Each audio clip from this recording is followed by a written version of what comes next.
Welcome. Howdy, everybody.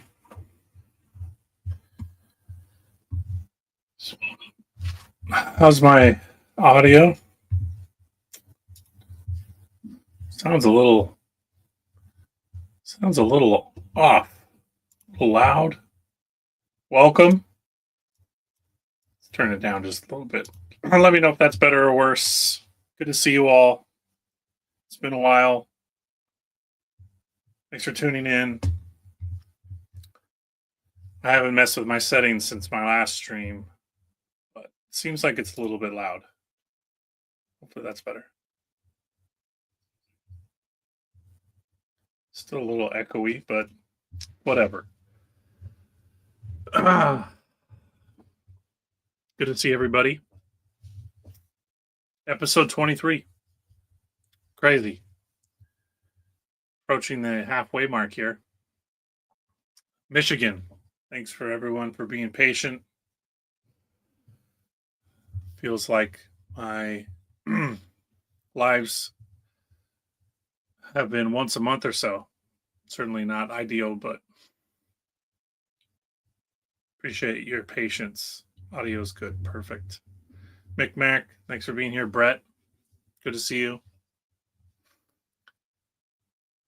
Mist, good to see you. Thanks. Thanks for joining. Sherry, good to see you. Julian, good to see so many of my moderators here today. Yeah. So this is going to be a good one, typical with these episodes. I've got a pretty kind of concise layout as far as how I want this to go. And for those who haven't been here for one of these, I have a Twitter thread. It's in the description. And that's kind of how I am going to step-by-step kind of go through the material here. Since it's been a while and it's kind of important information, we're going to go back and we're going to talk a little bit about Wisconsin. And for those of you that haven't seen episode 22, make sure to check that out. But we're going to do a quick little episode 22 review just because it's been so long. And that's going to kind of help, again, strengthen and build the foundation and picture for what we're going to cover here in Michigan. But yeah, who else we got in here? Christian, Cheryl, Travis. Travis, I think you were the one asking about the Michigan thumb. I have a viewer clipping that we're going to go over. I actually posted a smaller part of this Michigan thumb clipping a long time ago, but had a really powerful, wonderful, full-size, in-depth article sent to me by a subscriber. So that'll be a good one. We'll get into that. But yeah, let's not waste any time. Like I said, we're going to start with a little review.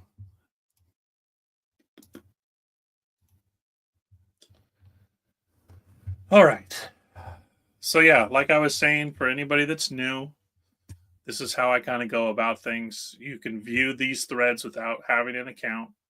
They're always in the description. And they're just kind of like, I usually spend the week leading up to the show adding material to, and then I create these threads 24, 48 hours before I go live. But yeah, so let's go ahead and just hop back here and do our quick little review of episode 22, Wisconsin. I'm going to zoom in here to see what's the best. Okay. So I like to share old photos, old maps, expositions if they exist, stuff like this, And the white, apologize if it's as washed out as it is, as I'm seeing in my streaming software in StreamYard.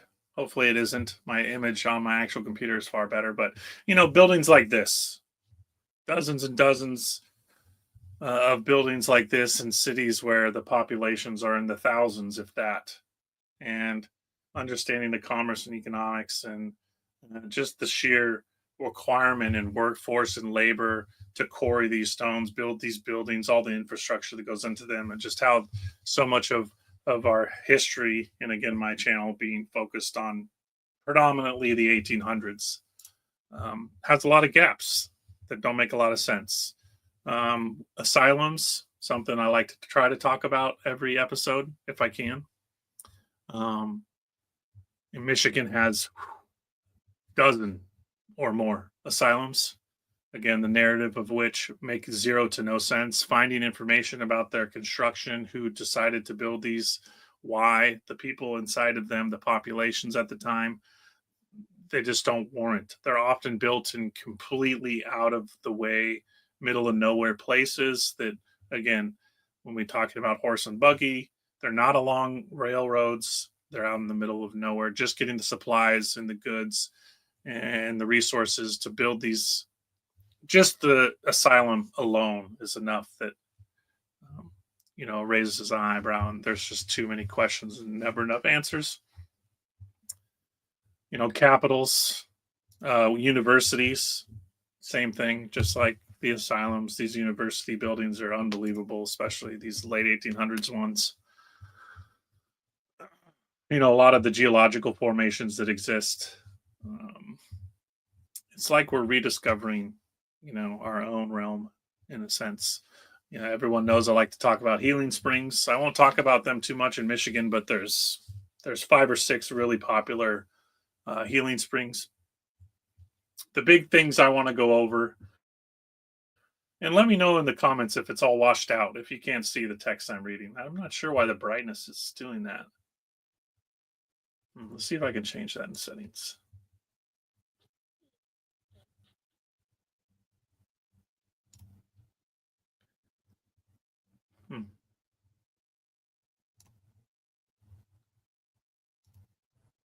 Is it washed out? Can you guys see the words here? Or is it just bright white? Let me know. Hopefully it's not, because on my end, it's not showing that. So yeah, like I was saying, this is just kind of a quick review for those of you finding your way in. Welcome again. Thanks for being here. 69, Cancer. I'm a Cancer. The big things I want to go over are the similarities that exist between Wisconsin and Michigan and how they play a vital role with each other in this time period. We're going to be kind of doing a review about Asylum, this prehistoric fort mine camp that existed in Wisconsin, and its relation to Michigan, the copper mining, the ancient races that inhabited Michigan. But yeah. So this one reads, ancient bricks also found in Missouri. So we've talked about this, and although this article specifically doesn't go into it, these, quote, Israelite or biblical style bricks have been found all across the realm. They've been found in New Mexico, Arizona, Missouri, Alabama, everywhere. We've talked about ancient giant walls, huge walls made of stone, unfathomable sizes, walls that go on for miles and miles. We're going to connect those walls with, Michigan, and how I've discussed that, just like the Great Wall of China, that walls crisscrossed America, and they were megalithic, huge walls, miles, hundreds of miles in some cases. And more often than not, the bottom of the wall could never be reached. 60, 70 feet down. The walls got bigger and bigger. They never found the bottom of them. So yeah, like this one says, it's similar to those of the Egyptian and the Israelite. Important. We talked about the ancient pyramid found beneath the Wisconsin lake.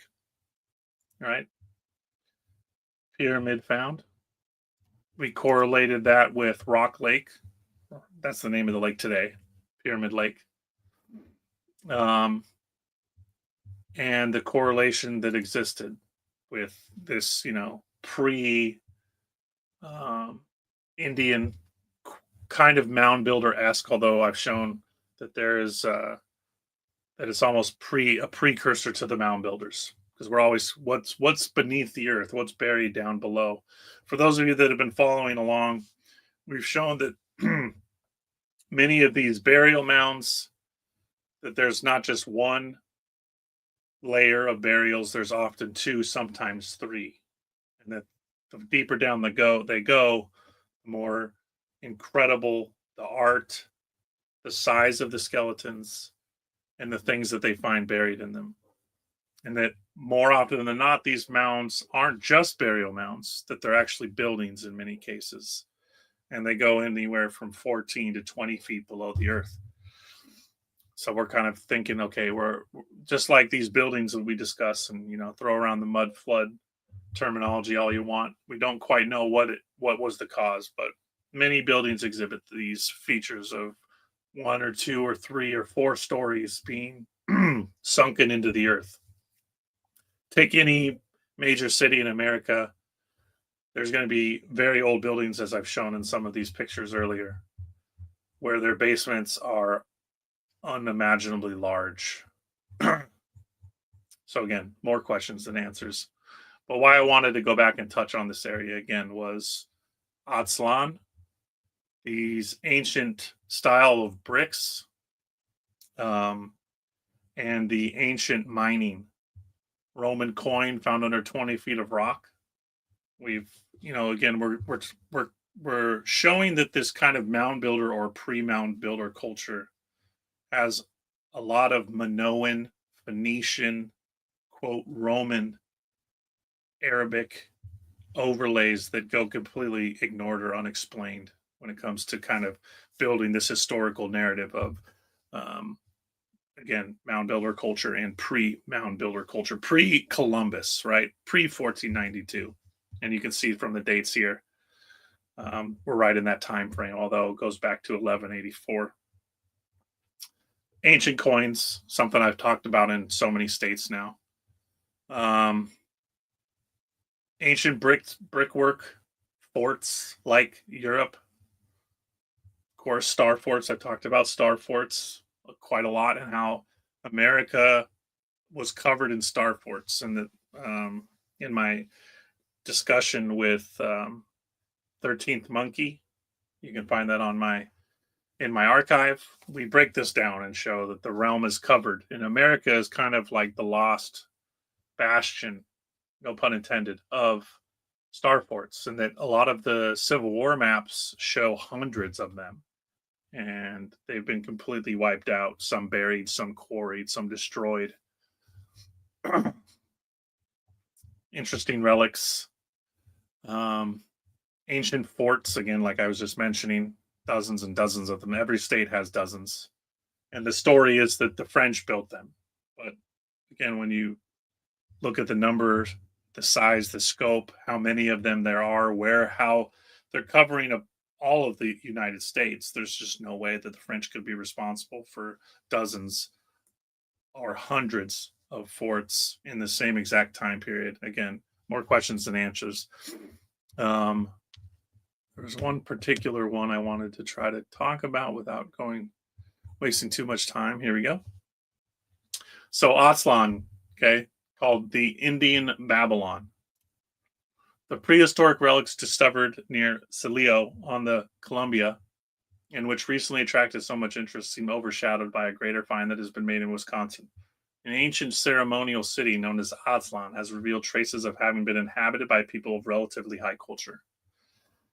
This article goes on to talk about when they excavated below the kind of what was left of the foundation, they found huge, can't remember the name of the word, but mining term where you turn the copper into big ignite bars, big smelting facility, with all kind of connections with the river system. And so basically what they were doing was, as we get into this Michigan stuff, they were shipping all the ignites from Isle Royale to this smelting facility. We talked about the giants that inhabited this area and what little bit of lore that remained from the Ojibwe and other tribes in this area, and how they described these giants from the east were mining copper, giants mining copper, and that there was a war between another tribe of giants. And one of the friendly giant tribes, friendly to, again, the Ojibwe, and at least their historical explanation of it, is quite interesting. Yeah, so that's the Michigan, that's the Wisconsin stuff, kind of a synopsis, similar stuff that I talk about, but again, the correlation to Asylum and the connections we're going to make between Isle Royale and Michigan copper is important. So yeah, let's jump into that stuff now. Where are we at? 97, about to break 100. Appreciate everybody. Thanks for being here. Jillian, again, good to see you. McMac still here. Awesome. Brett. Sam, welcome. Travis. Zoltan. Zoltan the man. Good to see you, bud. Beam. All right. Here we go. Let's jump in. And we're at 100 even. All right. Like I said, episode 23, Michigan. So we're just going to kind of review some images here. Some old maps of Detroit. Detroit 1818. Let's get rid of me. Let me do that. I guess that's better. This is really important. Again, you got your star fort here. There are still remnants of this up until the early 1900s. This big giant wall with the moat. Parts of the moat still exist today. They're a canal structure. You find that all over the place. This structure, I would say, is far older than we're told, and certainly wasn't built by the French. Here's a pretty cool old map. Apologize again for quality. These islands here are all covered in mounds and very interesting canal systems. Detroit had kind of a Venice nickname. Parts of Detroit were called the Eastern Venice. Detroit was crisscrossed in canal systems that, again, were being dug out, emptied of debris. There's no real honest story about their creation. Here you can see further along in Detroit's development, the Star Fort, the Mound, the fort is still here. And we'll cover a few other forts scattered all throughout Michigan that defy explanation. Here's some of my favorite architecture in Detroit. The City Hall. Pretty interesting stories that you can still find out there about the tunnels that go all from City Hall to all sorts of other buildings. The story is that because of the harsh winters, that their tunnels were found all over Detroit, but tunnels are found all over my home city of Portland, and the cold weather narrative is never even used. And like I've stated before, it's 2, 3, up to 4 stories of buildings go underground, and tunnels and all sorts of stuff, just like the mound systems. We're going to get into Belle Isle here in a little bit, but this is the waterworks. Central Station, the train station. Again, these, incredible buildings. Union Depot. And here's the 1889 Detroit exhibition.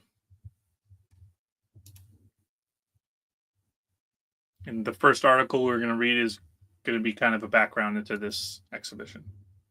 Pretty amazing layout. Beautiful. Something you'd only see in Europe. Many of you I know are familiar with these expositions, but got to cover them. So yeah, this will be the first post. We're going to jump into this article called Prehistoric Races and kind of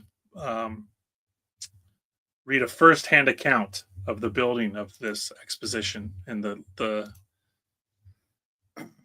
grounds that it was founded upon. So this is from 1889.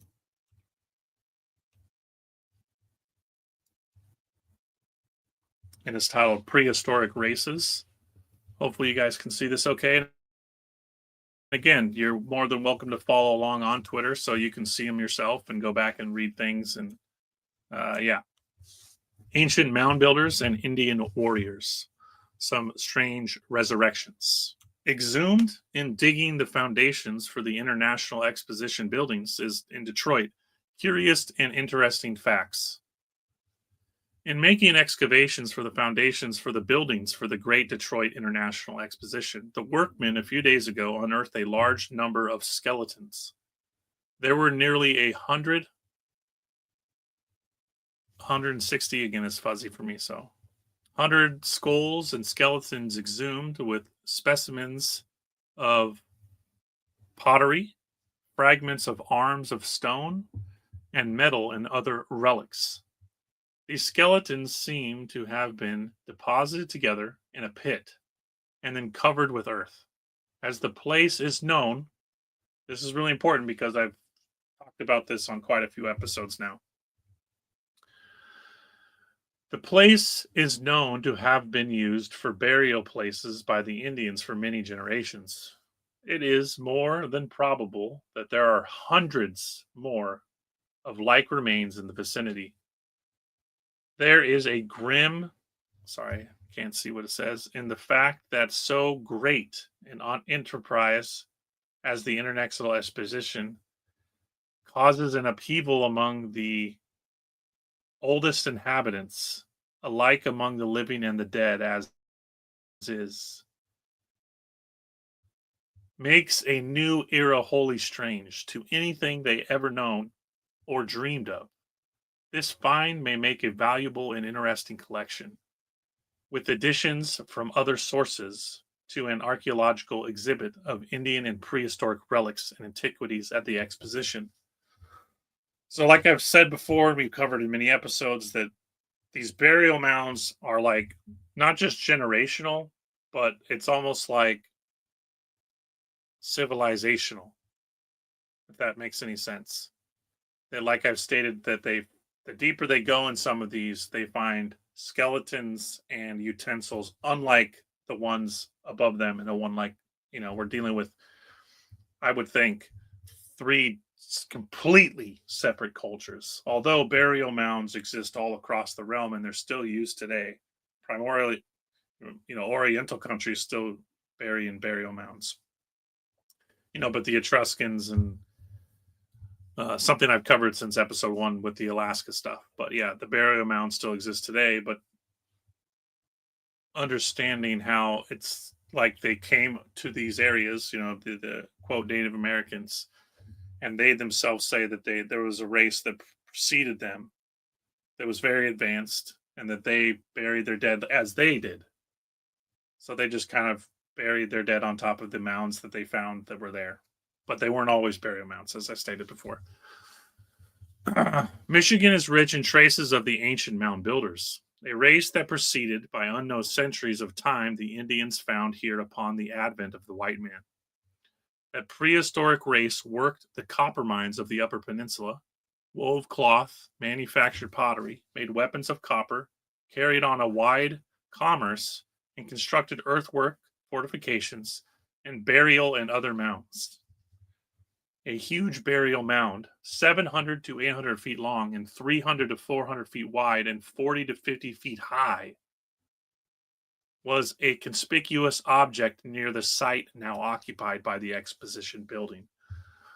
So just like the St. Louis exposition, just like the San Francisco, just like the San Diego, and many, many others, the actual site of these expositions is literally on top of the largest and most sacred parts of these cities.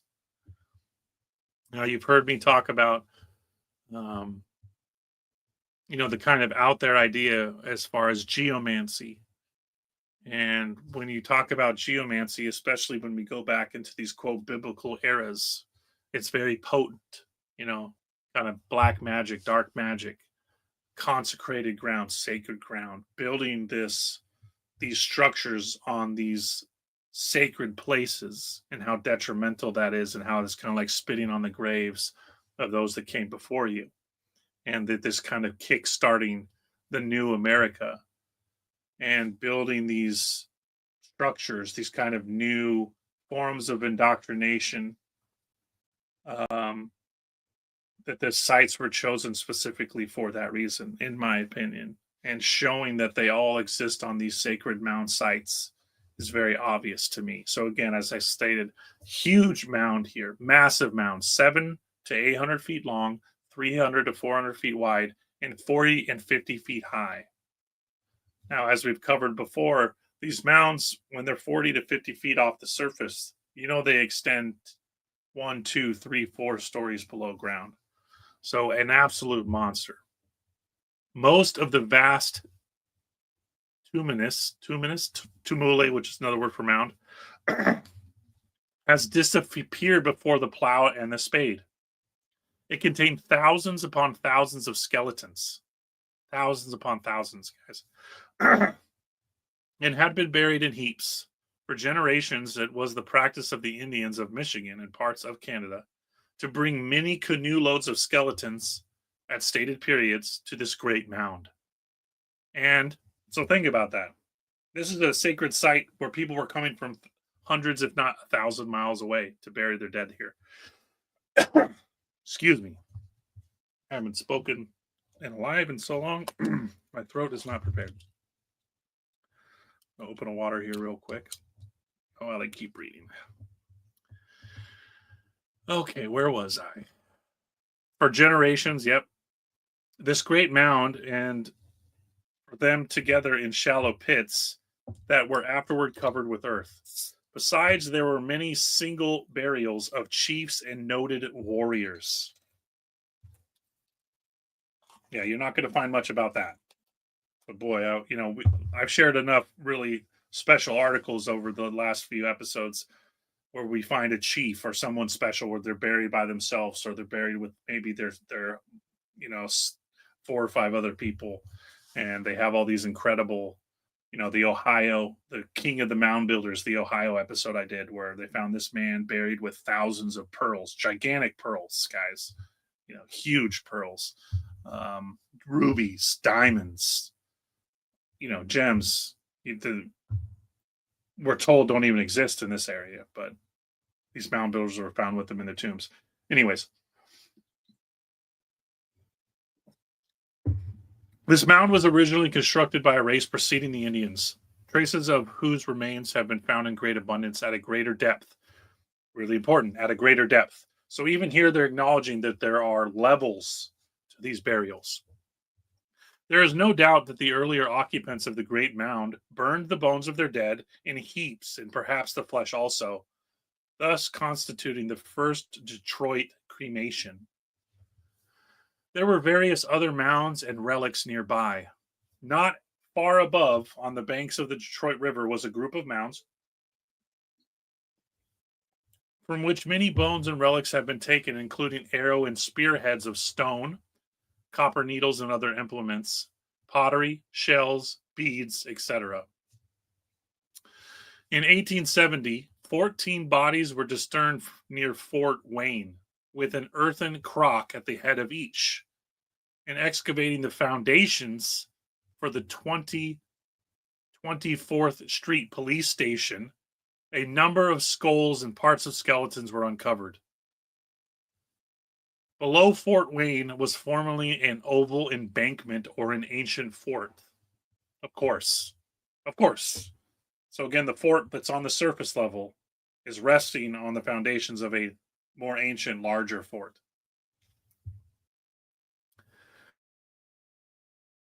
Of low earthworks enclosing about 1.5 acres of land. It had a ditch 8 feet wide, partially outside and partially inside its low walls, and a gateway 15 feet wide on the riverfront. There was a marsh all around, except a narrow neck connecting with the higher land. This neck showed traces of being protected by parallel embankments. The remains found in the Detroit mounds are of singular value. They show skulls of the lower strata that, even to the uneducated eye, appear to belong to different races. Very important. Some of the remains show a race of stature much below that of the average Indian, and skulls with such low and receding fronts as indicate an intelligence but little above brutes, belonging to the lowest order of savagery. Among the most curious remains are the perforated skulls, so called because each one has a hole cut in it of 1.5 to 2 inches in diameter, evidently by some sharp stone or metal tool. Metal tool drill? A drill bit? Yeah, we've talked about the perforated skulls before, and we'll get into a little bit more of were ancient Michigan dwellers doing brain surgery. This again, we've talked about this in previous episodes when we talk about the Aztecs and the Mayans and the Toltecs, who have been shown that they found skulls where they performed some kind of brain surgery and there was healing post the surgery. So the patient was alive and lived after the surgery. But the piece of bone thus cut out was carefully replaced before burial. Conjecture is at a loss to account for this. It may have been to remove the brain, or it may have been to open a door for the spirit to leave the body, as the Indians were advanced enough in civilization to know that the brain was the seat of knowledge or the residence of the spirit, and these perforated skulls are comparatively modern and Indian, although prior to the advent of the whites. The Detroit mounds also raised the important question whether the Indians or their prehistoric predecessors were acquainted with iron. And we've shown now that they found iron weapons and implements and tools in all of these mounds from Alaska to California, Arizona, all over this whole area. The Iron Age is a complete fallacy, and tempered iron, tempered copper, and bronze existed here in America, and relics and implements have been found scattered all across America that cannot be explained. So we already know this, and we'll get into tempering copper here in a little bit. You can't have the Bronze Age without this advanced copper trade. And where's the most pure, highest quality copper? Well, it's found in Michigan, as we'll get into more. And that this copper is so special and unlike any other copper found in the world that you can literally pinpoint copper found all over the world on every continent, its quality and its contents as Michigan copper. And that's very important because we've been correlating that America was this gigantic, sprawling place that was wiped out by war and cataclysms of all kinds, earthquake, volcanic, flood, that the deluge story, exists strongest in the Americas, the oldest examples in the Americas. On and on and on. Sorry, back to the perforated skulls. So like I was saying, the Detroit mounds raise an important question. Some traces that seem to indicate where iron has disappeared being found in the mounds. It is said that traces of iron have been discovered in the known to be ancient graves of the mounds in other states. Like I was saying, sorry. All over the state are curious traces of a vanished race. Burial mounds are found in many places, the most notable being Grand Rapids and Detroit. There was formerly a stone mound on the island of Mackinac. A stone mound. Structures. We'll get into those more too. Earthwork, fortifications, enclosing springs. Now remember, I've hypothesized, and in my talk with 13th Monkey, we believe that these star forts are always connected to a spring. They're always on river systems, and they're always connected to deep underground springs. And that they play some kind of electromagnetic as well as water role. There are devices. They're not forts for fending off against people. They were turned into those things. But yes, built around. So here we have a stone fortification built on top of a spring on Mackinac Island. All the islands on all these river systems are filled with ancient forts, all of them, from the Gulf of Mexico all the way into Wisconsin, Michigan, so on and so on.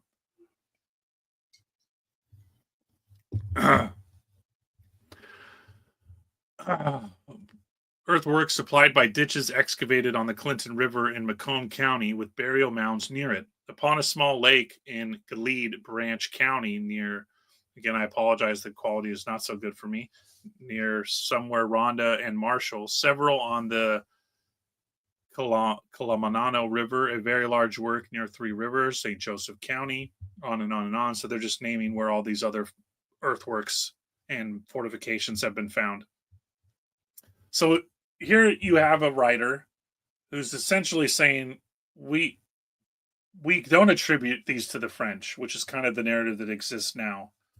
And all of these ancient stone forts were attributed to the French, but we've shown now, hundreds of them just on the Mississippi alone and Missouri rivers, hundreds that, would take dozens and dozens and dozens of years, if not longer, to build all these forts. Again, quarrying stone, manpower, blah, blah, blah. None of it makes sense. And they existed and predate, quote, the, Aboriginal or Native American races. And they say the same thing. And many of them moved into these abandoned forts and took them over. Ancient garden beds found in the counties of St. Joseph, can't read this one, Kalamazoo, and Three Rivers. We're going to get into the ancient garden beds and how that's a big hint at who the kind of people we're dealing with. In these places, the ground was regularly patterned, plotted into what seemed to be raised garden beds of regular forms with sunken walls, of course, between, and the earth showing supposed evidences of having been at some time in the remote past annually cultivated. These garden beds covered large areas, 300 acres in one instance. I mean, guys, 300-acre garden bed. So stone walled. And we're going to get into irrigation, canal systems, and lakes that are being made by giant walls. Perhaps the prehistoric race who created these strange garden beds may have had, in their long forgotten age, their great international fair and exposition. Right, of course. So, what are they saying? They were kind of like, is civilization as we know it cyclical? I absolutely think it is. And I've had a lot of people DMing me about Trump talking about that they're going to have a huge exposition in Iowa, and I'm working on a video for that. I'll be doing a whole thing, past, present exposition, as more information is available on the Iowa exposition. But I'm sure it's going to be incredible. We're going to be able to kind of see the cyclical return. But yeah, so again, that was a bit of a long one. But what were we covering? We were talking about the prehistoric races. The exposition sites are on the foundation of one, if not two or three previous cultures, and they're incredibly sacred places. But yeah, so where are we at now? 154. Welcome, everybody. Thanks for tuning in for episode 23, Michigan. We started again with, going over the Twitter thread. Now we're going to show a little bit of Belle Isle. This is just one of the islands here. Incredible place. Very Starforty. Lots of really ancient canals. Stone canals all throughout this island. There was a big recent push to actually buy this island and turn it into a commonwealth for billionaires. Good thing that didn't happen. Pretty amazing aquarium, botanical garden. Just a beautiful place. I could spend a whole episode just talking about Belle Isle and how crazy of a place it was. Again, it was called the Venice of Detroit. Here's Grand Rapids.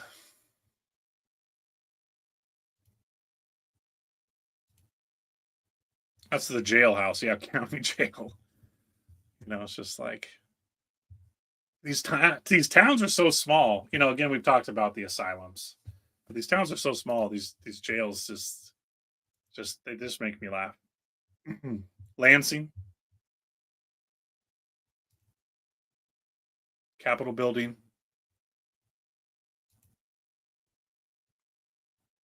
these it's just amazing how there's, between churches and capitol buildings, all the rest of the city is just like run down, half-assed. It's like they just came in and started building around these magnificent structures. Post office, Kalamazoo.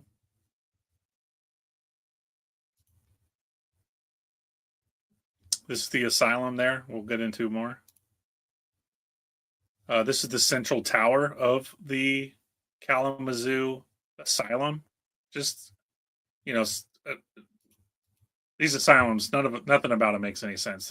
They're always insanely monstrous. Just look at these buildings, guys. And I found like 13 asylums in Michigan active in the late 1800s. So anyone that's willing to invest more time, I'm sure could find more. But look at these buildings.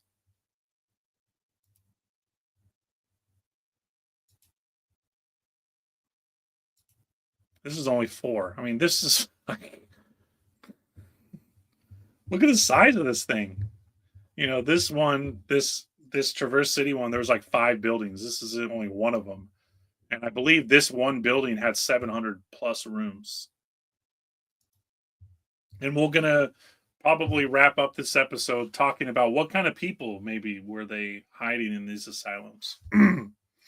This one's really interesting because there are miles of tunnels under it, and the buildings are connected by tunnels. Again, the explanation is that to move the patients around in the cold months, they had to have these tunnel systems.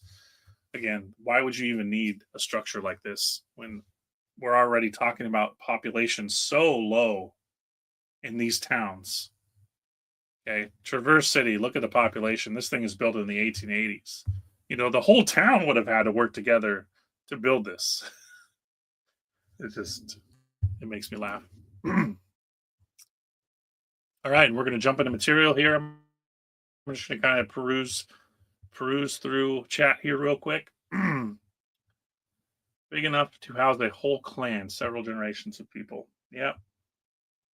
I live in Bottle Creek. That is now the federal building. What percentage of the population were in asylums? I don't know. Great question. But again, I've just shown a very small scope.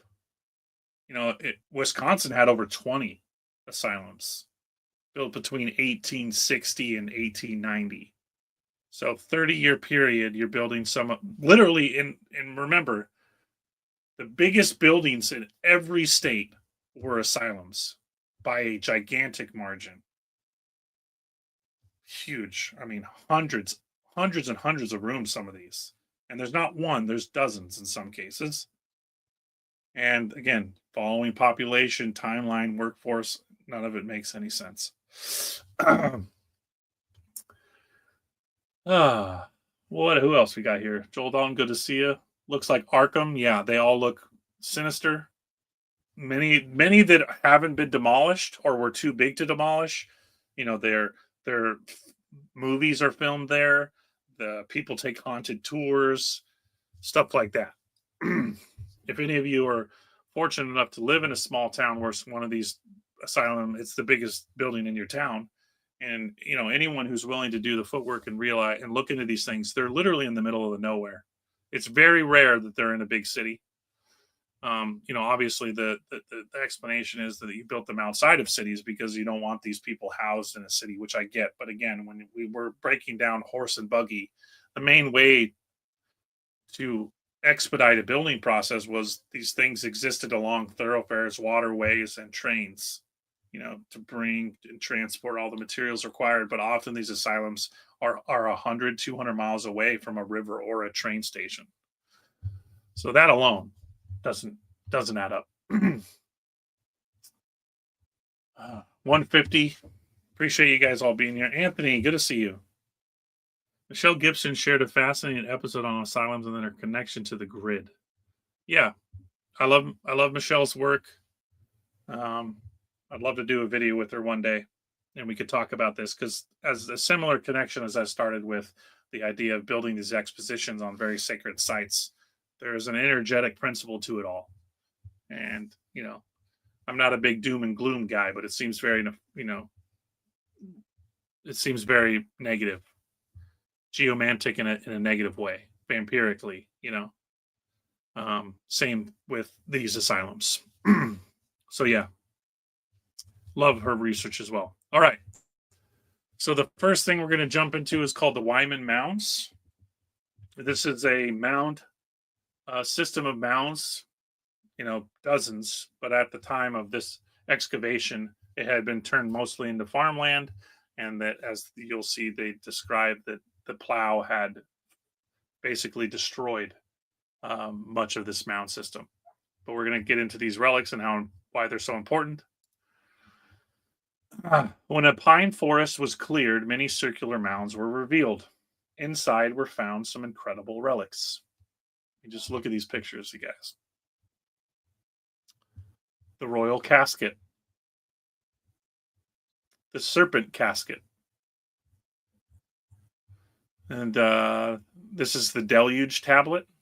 Tablets tells the story of the flood.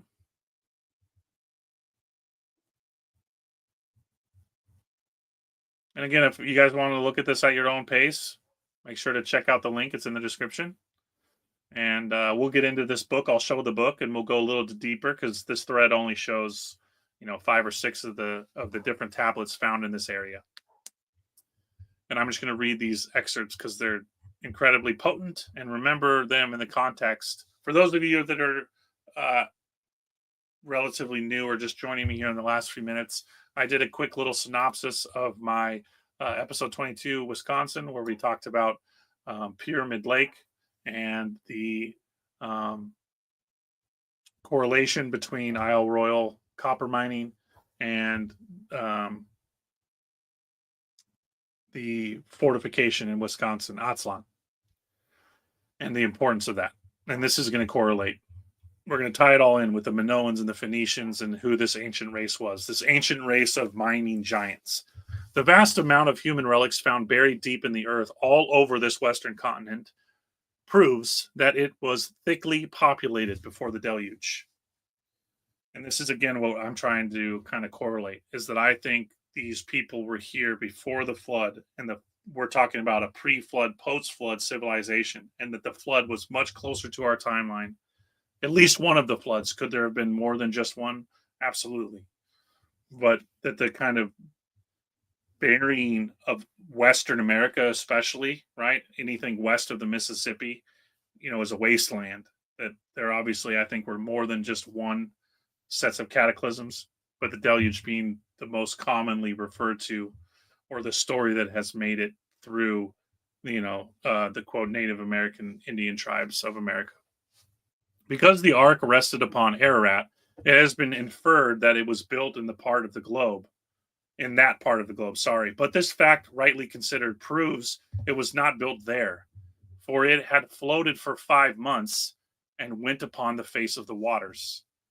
It had been carried by the deluge currents a long way from where it was built. Now, you've heard me talk about this. I have quite a few videos on it, that there are different tribes in America and Mexico, the South and Central American tribes, and parts of the ancient structures that exist in Central America that tell the same story. Really important. Now, if we suppose the ark was made on this continent and that it was driven 30 or 40 miles a day while the waters prevailed, it would have made the 6,000 miles to Armenia where it rested. The whole earth had been overcome. The whole earth had become overcrowded before the flood. So it's kind of a powerful statement, because I was saying that the structures in Arizona and New Mexico and Colorado suggest that a population of millions or hundreds of millions lived in those regions before these cataclysms. Oreo reckons that one woman can, in 210 years, become the ancestor of 1.6 million persons. The celebrated antiquarian Samuel Mitchell held that America was the cradle of the human race. In a letter to Governor DeWitt Clinton, he says, "I thought it was scarcely worthwhile to inform a European that in coming to America, he had left the New World behind him for the purpose of visiting the Old World." Kind of a phrase that I've used quite a lot throughout these episodes. The tablet writing. In appearance, the inscriptions on the Montcalm tablets resemble those on the clay tablets of Nineveh, more than 10,000 of which have been discovered. Over these, Rawlinson and Smith studied for years. Professor George Smith, the most learned man of his time in the ancient languages, took years to decipher the Nineveh writings, and he tells us that they are a mixture of Egyptian, Phoenician, and Assyrian. And he also tells us that the characters used were constantly changing, which of course greatly increased the difficulties of making translations. It is not to be expected, therefore, that any but the most learned philologists could read them. I will give a short extract from an eminent authority on the origin of clay writing. The Akkadians, now you've heard me talk about the Akkadians and the Arcadians, and is history just duplicating previous races or hidden races to account for the misrepresentation of who's the old and what's the new? And, it's hard to say, but you've heard me use that term, as this man stated before. It's hard for me to tell a European that he's leaving the new world and entering the old world.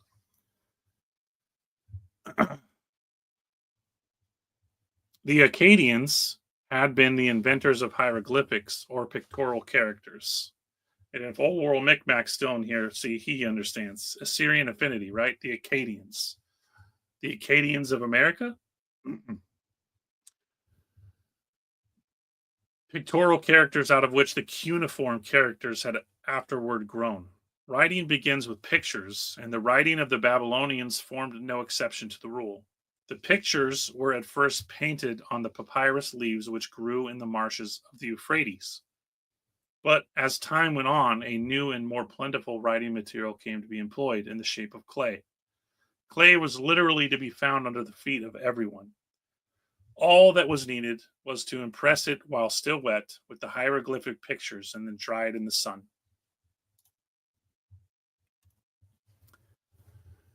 This also is of clay. Okay, so they're describing the tablets and what they're finding. So one of the tablets was the flood tablet. The other one was the Ten Commandment tablet.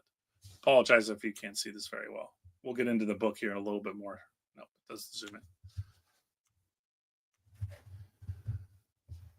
A clay tablet of about the same size. It is in the form of a double tablet to represent the two stone tablets of the law. The inscription are in 10 separate divisions, 5 on each side. It is numbered by straight marks. I cleaned off the sand and a mold from this tablet with my own hands. These tablets were found in burial mounds, and the evidence of their antiquity is irresistible. The serpent casket. In our investigation of the mound discoveries, we had learned that the mound builders were sun worshippers. We've covered this before. This correlates quite nicely again with kind of the Zoroaster cult-like relations that they were finding in the sun-worshipping people of Arizona and New Mexico. So yeah, the mound builders were sun worshippers and were greatly surprised when we found by the discovery of the serpent casket that they also idolized the serpent. The serpent was molded on the cover of the casket with the incense cup. The seal of this casket had not been broken, the owner reserving it until some college or antiquarian society shall send a reliable professor to witness the opening. We know it contains tablets and perhaps a variety of other relics, as by tipping it up we can hear the relics rattle inside. This is one of the largest and heaviest of all they have found. Great curiosity is manifested to know what it contains. Of the origin of serpent worship, we have the following from Eusebius. And I'm not going to go into that. You can read that on your own. But yeah, so this is just part of what they found in this collection of mounds in Wyman.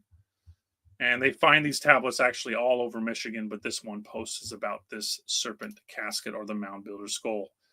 And we can jump ahead here to this book, Engravings of Prehistoric Specimens from Michigan, where they cover tablets and engravings found all over the state. Again, this is archive.org. You're more than welcome to go look at these on your own. Pretty incredible. Don't have time to cover them all. obviously, but they find other caskets with a sphinx.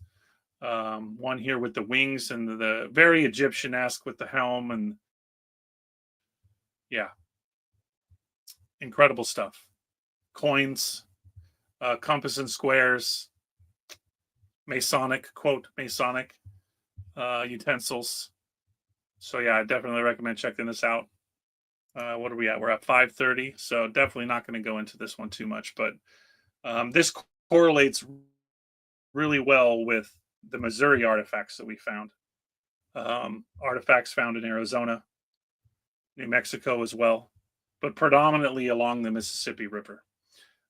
Anyone remembers my Missouri episode where we talked about the ancient tunnel system found under the Mississippi River that connected Mound City or St. Louis with Cahokia, and that they found very similar writings and iconography and pictograms in that tunnel system. And when that previous author talked about that there are levels of separation between cultures in these mounds, that we're looking at the ladder, the lowest, maybe not the lowest because there could be even more, but the one that's been the least recognized, right? Phoenician, Assyrian, Egyptian, and the correlation and how important that is to kind of rebuilding this idea of what America once was. Okay. So here's another one. This is from 1907, and they call it Noah's Diary. They find copper relics in Michigan and think they have flood relics. One of the most interesting finds in history is the just reported from Michigan, where copper plates have been unearthed that bear nothing less than the written account of Noah's journey at the time of the flood. On the same spot, other copper relics were found, at the same time of equal antiquity, which in themselves would be worth fortunes, but which sink into comparative insignificance besides the Noah Diary. The discovery at the present time can only be described, however, as valuable to antiquarians alone, as it must first be proven that the inscriptions on the plates are really genuine, before they can take their place as one of the wonders of the world. Their location in Michigan is attributed to some thief who probably stole them long ago from some museum. That's the narrative they have. That they stole them from a museum and buried them in a mound. They say that about a lot of these, It has been recorded as a matter of fact that Noah's Diary, with other copper relics whose worth was incalculable, were at one time stolen and hidden in different parts of the world. And antiquarians will at once engage in the work of tracing the supposed Noah's Diary to its source. So yeah, they came out of the mound, but it was stolen by someone in some other part of the world and buried in the mound. Even the one stolen was not fully accepted as genuine by the people of the time. Okay, so just look at the conjecture and the hoops they have to jump through to attribute this to something else. They're saying that a thief stole it, buried it in the mound, but even the one stolen was not fully accepted. So he stole it. It's just crazy. It's just silly. So again, that's Noah's Diary, 1907. Corroborative evidence. A tablet graven in an unknown language with what appears to be the Ten Commandments. This is an article, a newspaper article, that goes deeper into that book I was showing earlier. This book was put together in 1910 with a bunch of other artifacts that I couldn't find newspaper reports on, but pretty incredible.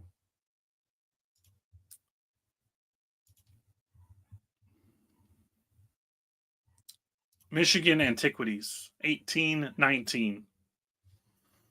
On the River Huron, 30 miles from Detroit and about 8 miles from Lake St. Clair, are a number of small mounds situated on a dry plain or a bluff near the river. 16 baskets full of human bones of a remarkable size were discovered while sinking a cellar on this plain for the missionary. You know what I'm going to do? Because I am hearing that echo a little bit.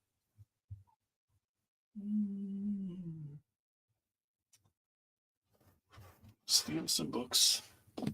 We're going to, hopefully this will help with my microphone a little bit. Get it a little closer to me. Hopefully that removes a little bit of the echo there. Okay, so where was I? So human bones of a remarkable size were discovered while sinking a cellar on this plain. Right, digging a foundation. Of course, they find, oh, there's something underneath.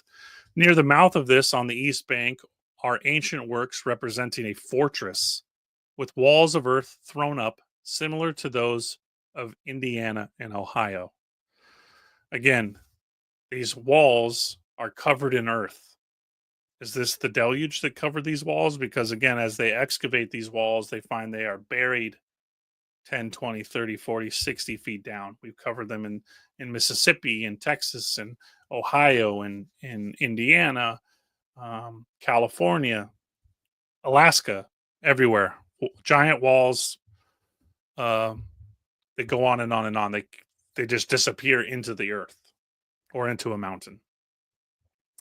At Bellefontaine or Spring Wells, 3 miles below Detroit, are three small mounds, or tumuli, standing in a direct line about 10 rods apart. One of these has been opened. Bones, stone axes were found in abundance.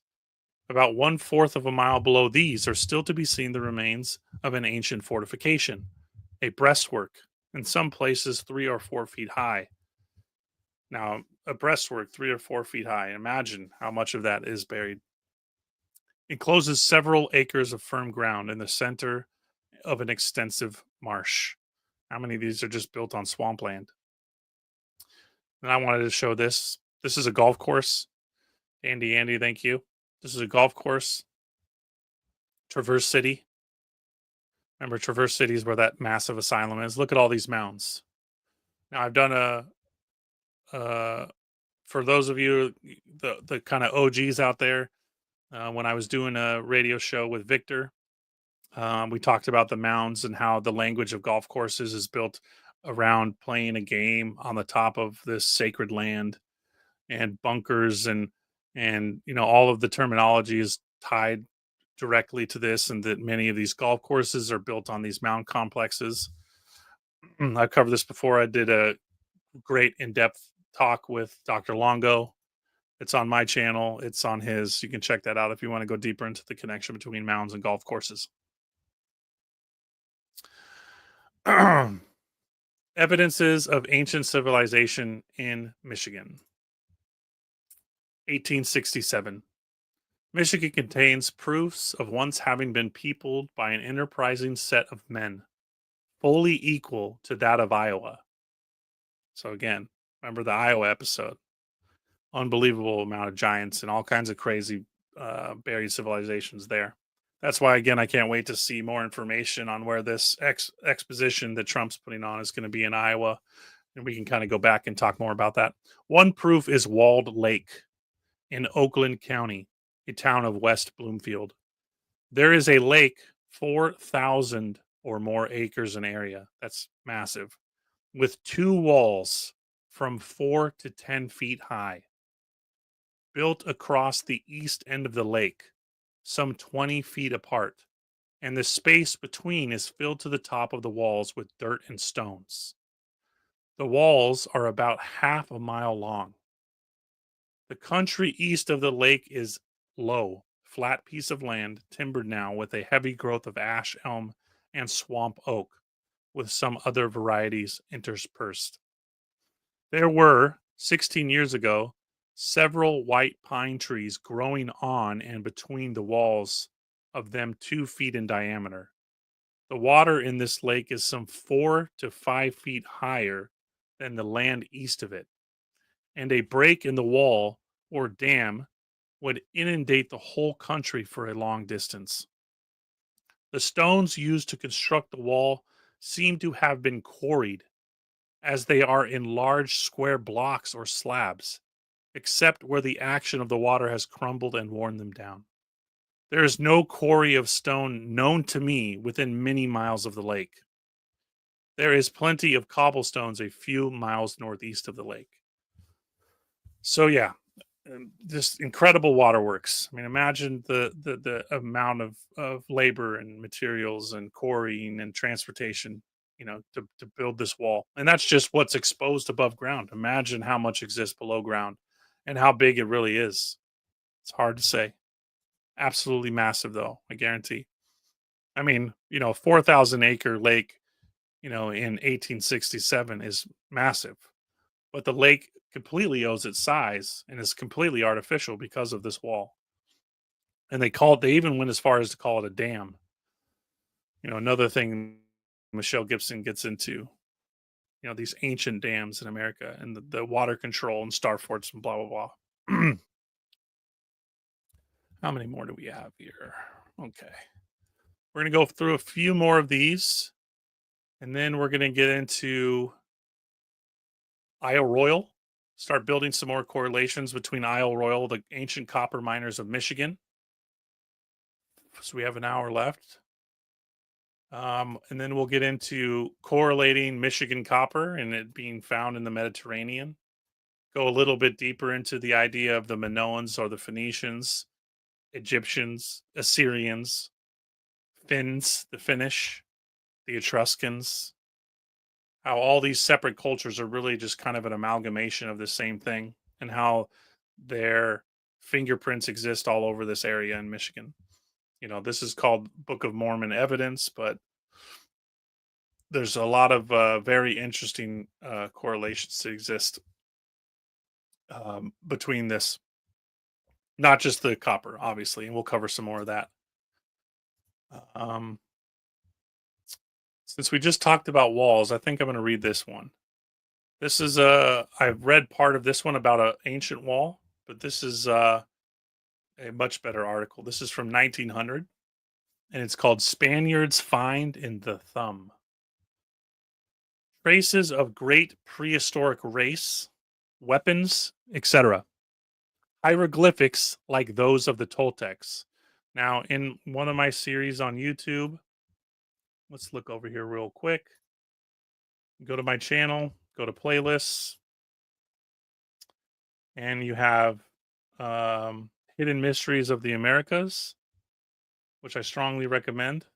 In that one, I go pretty deep into the idea of who the Toltecs were, who the Mayans were, their same kind of overlapping historical narratives with not only the flood myths, the biblical myths, but also, um, you know, which came first. The Egyptians tell the story they were peopled by a race that came from the west in the Red Lands, and where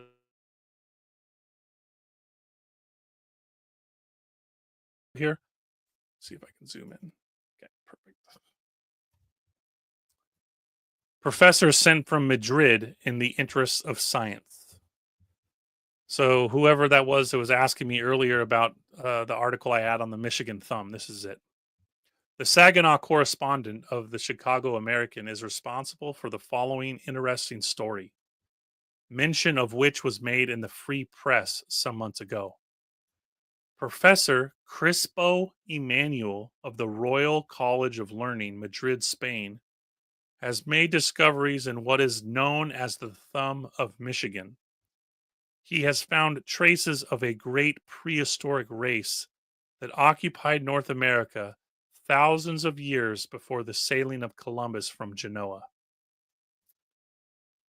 A stone wall measuring 15 to 20 feet in height and somewhat wider at its base has been found buried in the marshes of eastern Michigan and extending about 25 miles from a point near Sebwewayne to the little village of Parisville.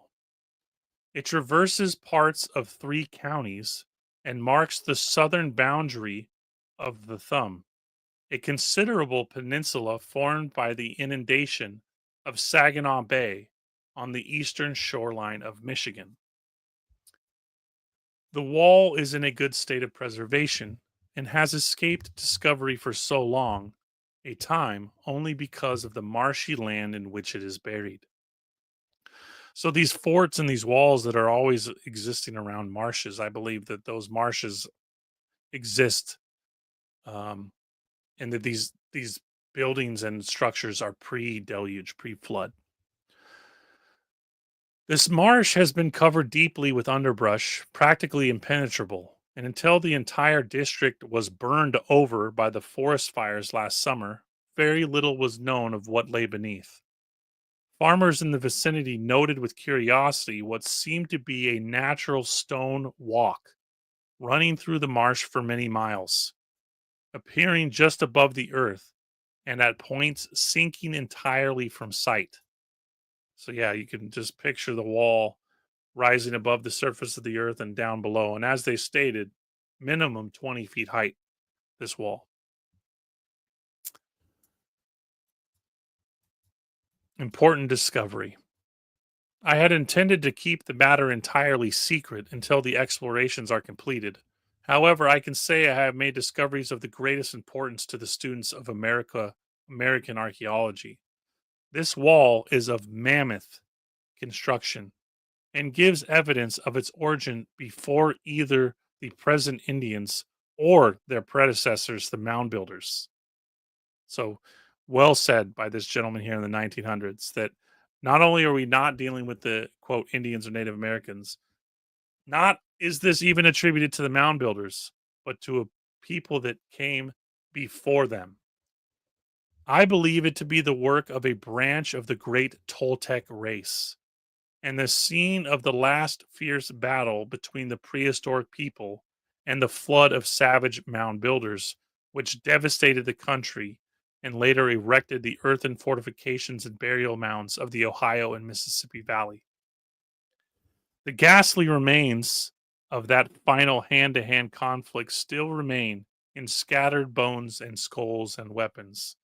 We've covered these kind of war these battlefields that they found in Texas and Arkansas and Missouri, where I think the big one that stands out to me is a battlefield in Tennessee. I believe they found over 100,000 bodies, heads with knives and arrows still stuck in the bodies. Thinks the thumb used to be an island. I think that what you so appropriately call the thumb was once a separate island. I have made considerable excavations and find that the wall is from 15 to 20 feet in height, and at some places more. Right. Just like the walls in Texas and Mississippi. It rests upon a natural rock foundation which does not extend south of the wall. This would carry out the island theory. The wall is built of immense rocks, many of them weighing several tons, and these must have been carried by some great power to the place where they now rest. I have found the remains of a very hard mortar, like nothing of which I have knowledge. Its manufacture is evidently similar to that of the mortars found in the excavations along the Nile. Hmm. And has now become a lost art. This is just like we talked at the start of the episode when we went back and talked about the ancient brick builders of Wisconsin and how their style of brick making was, quote, like the Israelite and was a lost art, similar to what this man's describing. Same exact thing. On the like those on the Nile and has okay on the north side of the wall is comparatively smooth, while the opposite side is rough and jagged. Where was I? Oh, there we go. Slid down. Hieroglyphics like those of the Toltecs, hatchets and heavy hammers of stone, which I found near by, show the implements of warfare which were used, and there are also curious weapons of copper. This metal is singularly hard and resistant, and must have been hardened by a process which died with the extermination of the race. Again, hardened copper. There's methods of hardening copper in these relics that we still couldn't explain in this time period, right? Still couldn't even duplicate. I also found a few metal tablets with hieroglyphics engraved thereon, similar to those of the Toltecs found in Mexico.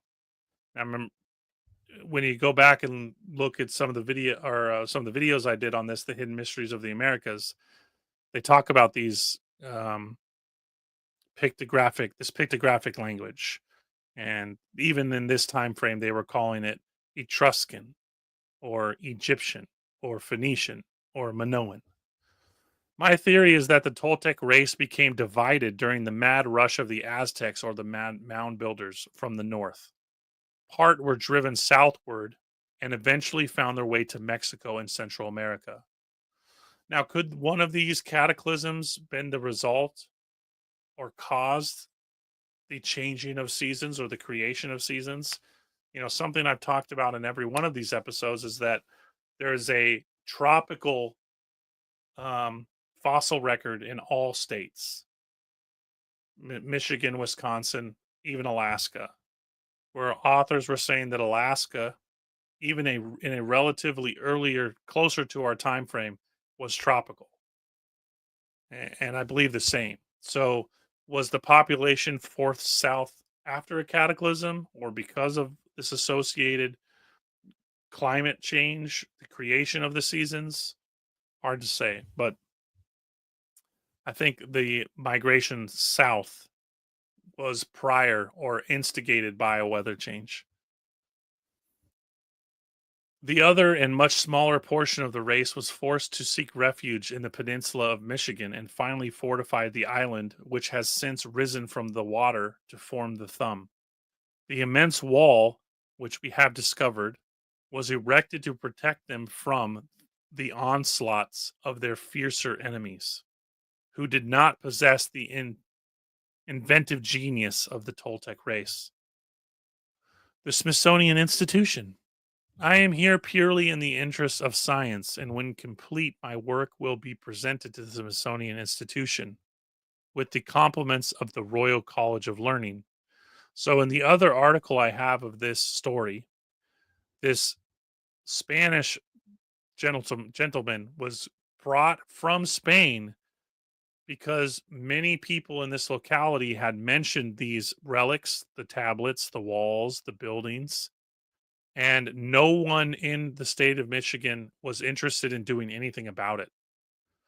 So someone in Michigan wrote to this guy and he traveled. Imagine how long it took to travel from Madrid to this thumb of Michigan in 1900. A month or more to to begin the dig of this wall because no one was interested. Now, why is that?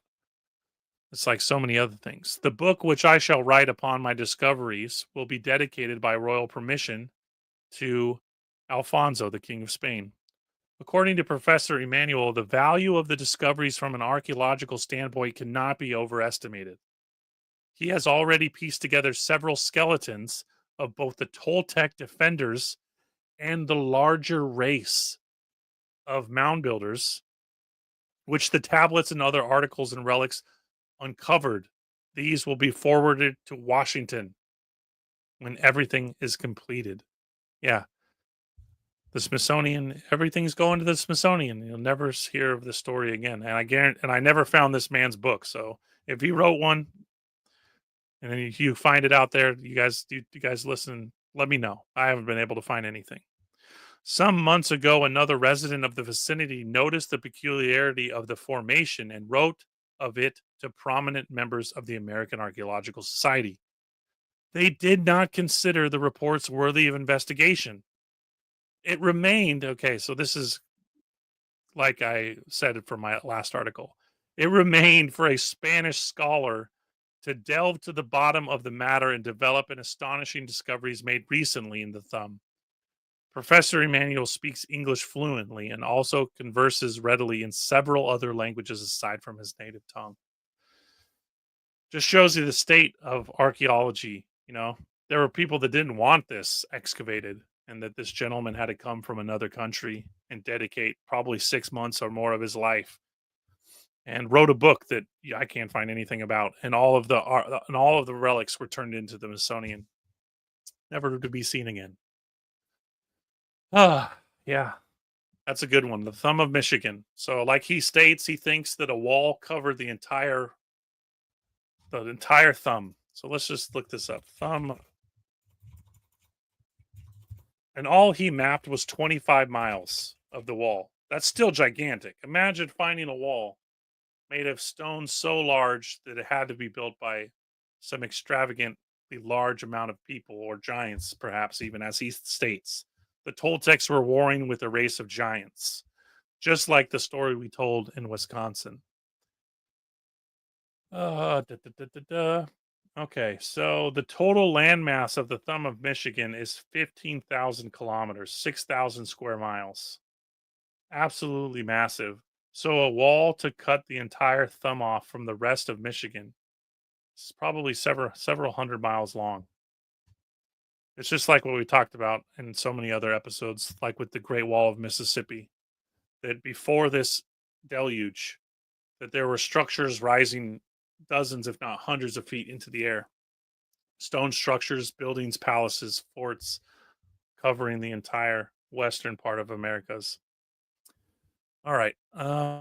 Um, so now we're going to jump into a few more forts. Another wall found in Michigan. And then we're going to get into the Isle Royal copper mines. We'll probably finish up with the copper mines. Let's take a gander at chat here. I do a horrible job of doing that. I apologize, you guys. I should be spending more time engaging with you guys, but I just get lost in these long-winded articles. So I appreciate you. 150 people tuning in. Thank you again so much. It's been a long time. What do we got going on? We're talking about Michigami. Oh, Jillian linked my vanished races. Perfect. Vanished Races of America, Mississippi. Yep. That's a good one. Smithsonian is not credible about anything. Nothing to find. No, they are not. Oh, Travis, you're still here. Perfect. Yeah. I read that article because you mentioned it before we got started that you were looking forward to talking about the thumb. Have you heard Chad Stamunki? He has an Isle Royal episode, and there is an underwater anomaly on the north side. Oh yeah, I mean Isle Royal was massive. We'll get into Isle Royal. We'll talk about some of the sunken buildings they found there that are 14, 20 feet below ground. You know, they said that they dug into the earth to survive, and that's ridiculous. It's just the island was covered. Amy King, hello, good to see you. Um, what else we got here? Yeah, talk to 13th Monkey. Well said, Brett. He's the man. Hopefully me and him will get together and do another episode, part 2 with 13th Monkey, the Google Earth genius who's mapped more anomalies of the realm than anybody else, guaranteed. Wait. Okay. All right, back to it. Okay, where was I? 2 ancient forts, ruins of prehistoric earthworks in the Michigan woods. The Farwell, Michigan Register contains the following. There are 2 of these forts, and an examination of the upper one, which is situated on a high bank near the river, is about 25 feet above the water. Showed the enclosure to be regular in form, round or oblong, and the longest distance being north and south. The works consist of a ditch and earth embankment, which was found to be about 520 feet in circumference, and about 5 feet from the bottom of the trench to the top of the embankment, which appears to have been greatly reduced in height by exposure to the elements. Now, I think I've shared this story before in talking about 13th Monkey, like I have so much, and the kind of conclusion that we've come to that these are often related to water, manipulation of water. There's a story that I read a long time ago when I was on the radio with Victor about a, a, a person in China who was made king because he constructed canals and forts and drained the land after the flood. And in their myth, there wasn't just one deluge, there were several. And yeah, so in this story, he says that these quote star forts were built as drainage for floods. Something interesting. And that these canal systems, and it's all water management. And then perhaps these floods are cyclical. Anyways, back to it. 520 feet in circumference. Inside the embankment, the ground is very level, save where trees have grown, and there have been some large ones. There are 4 entrances in this enclosure, one facing each of the cardinal points of the compass. These entrances or gateways are about wide enough to admit the passage of a wagon. And to me, these sound like temples. When you build these structures to face the cardinal points, to me, it doesn't sound like a fortification. It sounds like the purpose. If you're building a fortification, you're likely going to have one way in and out. And yeah, as I stated before, this doesn't make sense to me. These openings were protected by gates. On the top of the embankment was a rampart of logs with a palisade. There can scarce be any doubt of this. About 8 years ago in the pine timber here. So this is the next one by counting the rings. Okay, so this is the rings inside the fort. So they're stipulating that the last time that this fort was at least below ground level and didn't have trees growing on it was the year 1641. And they attribute it to the time of Queen Elizabeth, which is interesting because in my Missouri episode, when we talk about the Cahokia tunnel system, they said that there was a drawing depicting the Queen Elizabeth, or what they interpreted it to be the Queen Elizabeth. Interesting. The other fort, which is the larger of the two, is situated 3 miles further down the river and is much more imposing and impressive in appearance. Like the other, this is situated near the river on a slight eminence and contains the same general characteristics: 4 entrances at right angles, north, south, east, and west. Here, the embankment is in some places is 10 feet high. The circumference of the work is over 600 feet. As in the other case, large trees have grown over the embankment, and within the enclosure there was one above 4 feet in diameter. Very large trees growing on top of this abandoned fort. Again, the story we're told is that these were all built by the French. Ancient Aboriginal fortification, 1847. In the town adjoining Cooper County of Allegan, about a mile distance from the fertile banks of the Kalamazoo, is a small hamlet commonly known as Arnold's Station. The first settlers of this little place, immigrants from the St. Joseph County, found in the township some extensive ruins of what had evidently been the work of human ingenuity, and which they christened the military post. It consists of a wall of earth running northwest and southeast, being about the height of a man's head, in the principal part of its length, but varying in some places, as if it had been degraded, either by the hands of assailants or the lapse of time. Fronting the road which runs parallel with the works is the glacis, which I posted a picture of what that is. Here's the the wiki explanation. Glasses, if I'm saying that wrong, is a military engineering artificial slope. So this is what many of the forts had, the quote star fort representation. And they attributed it to armor fighting vehicles. And the etymology of this French word suggests a slope made dangerous with ice. Interesting. But yeah, you can see the kind of symmetrical structure I'm trying to relate here. We're not just dealing with some oblong structure, that there's symmetry to it. The glacis, presenting a gentle slope to the summit of the wall, which extends for about the fourth of a mile along the entire face of the fortification, is cleared space of equal breadth. It is whole extent covered with a fine grass. Yeah, these stone structures are covered in earth. Some cases they're buried so deep in mud that you don't even see them to this day.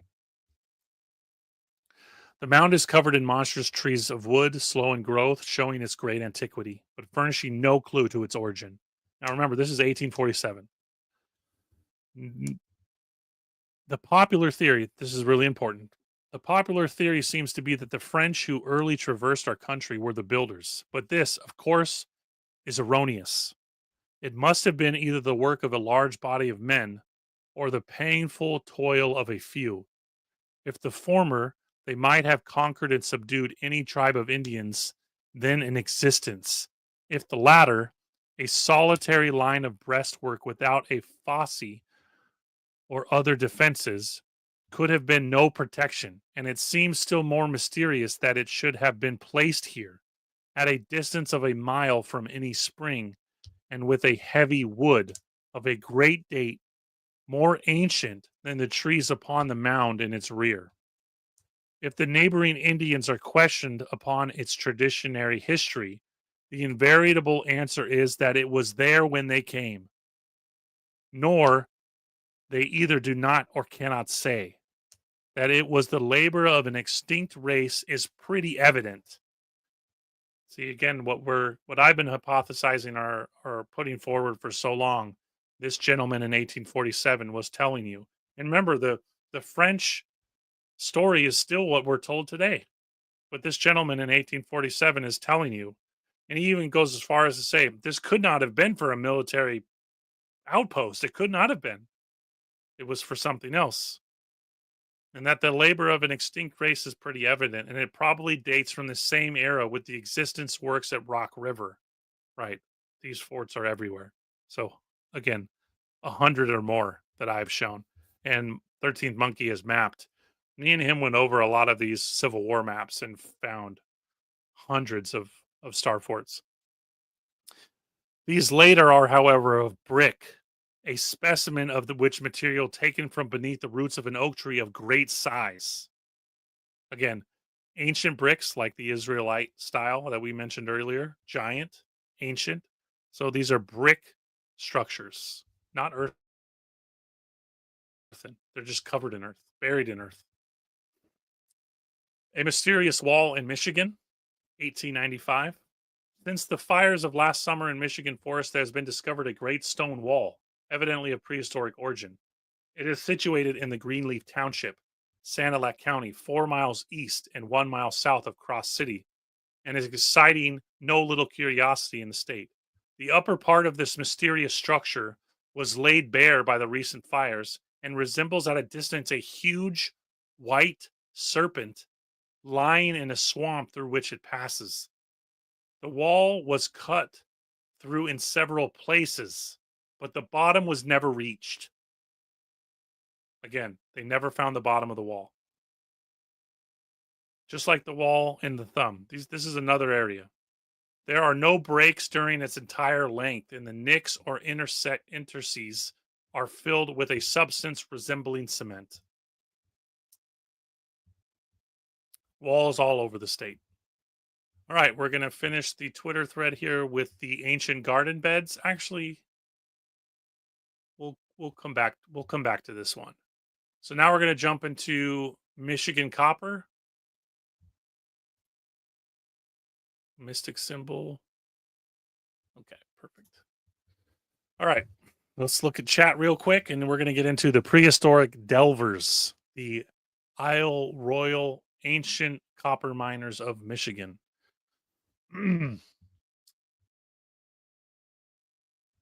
All right. Okay. Awesome, my home state. Well, welcome. Make sure to we only got 20 minutes or so left in this live stream, so make sure to go back and check it out. Speaking of floods in Michigan area, the Canadian Bay north of Mitten had something happen that created all of the ellipses across the US. No comet and debris would make them so perfectly. Yeah, you're talking about the Carolina Bays, I think, but it would most definitely create a flood of some sort. I think there was some kind of energy explosion of a plasma sort that took place, something like magnetic lines crossed with lasers. Yeah, the Carolina Bays. Yeah, how, what? Oh, you said that.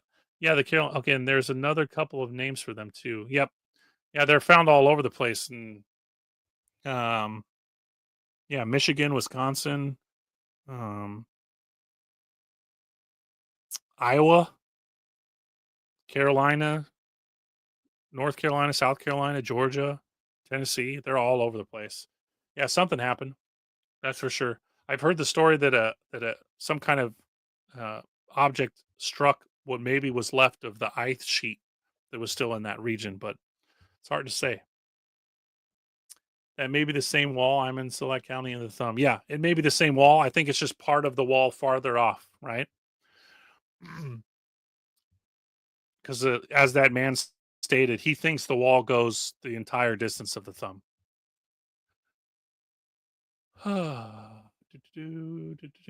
Let's look at what else. See if I missed anything. Michigan is gorgeous. Mhm. Okay. All right. Back to it. So like I said, we're going to finish up with the Isle Royal copper miners, the prehistoric delvers. And then we'll touch on this article, not this one a little bit, which builds a lot of really incredible correlations to some of my other episodes and things I've been saying all along. So yeah, let's get into it. Don't have a lot of time. As always, appreciate you guys very much. I'll be announcing the next state here in the coming days. So stay tuned for that. And anyone that comes across more information on Trump's new exposition in Iowa that he's planning, please make sure to DM me on Twitter or on Instagram or send me an email. You can find my emails connected with my YouTube here. And yeah, looking forward to putting together a great series of episodes about the expositions and see what kind of correlations exist. So yeah, this is prehistoric delvers. This is I believe an 1870s article. I can't remember the exact date, 1860s or 1870s. The Lake Superior mines have the advantage of producing metal free from any alloy of antimony or nickel or arsenic. Again, the purity of copper here is unlike anything in the world. In many of the mines, great masses of native metal are found so large that they must be cut in place with chisels. Because it's important to remember that America abounds in copper. I think there are more copper mines more copper mines in Arizona than any other part of the world. So it wasn't like this is just one thing here, but the most sought after, precious, highly valued copper is here, the most pure. And you've heard me talk about, um, petrifactions and how whole trees are turned into copper, and that I believe biogeology, as I've mentioned before, my good friend Mike, Stellium 7, that there is a lot of proof to show that these ancient mining veins are what's left of gigantic biological structures, and that this mining vein in Isle Royal could be attributed to some kind of giant creature or giant trees, and that this is the mere workings of the vein. Yeah, kind of out there, but I've covered a lot of that, and there's tons of episodes in my archive to go through if that's something you want to get into or haven't heard me mention before. The most important mines are situated on the ancient workings of a prehistoric race. They seem to have been ignorant of the fact that copper could be melted. For they remember, this is just transporting. We've shown that the ignorance of melting is not the case. That they were shipping huge pieces to that smelting facility, what we call Asylum, the fortification there in Wisconsin, and that they were breaking them down and smelting them there into transportable ingots that I believe, and as we get farther into this, that this quote Minoan Phoenician culture was transporting these copper bars, ingots, or melted bars all across the world. Remember, they're found in Peru, Mexico, the Mediterranean, China. Michigan copper has been found on every continent and in some crazy um, tombs, Egypt, everywhere.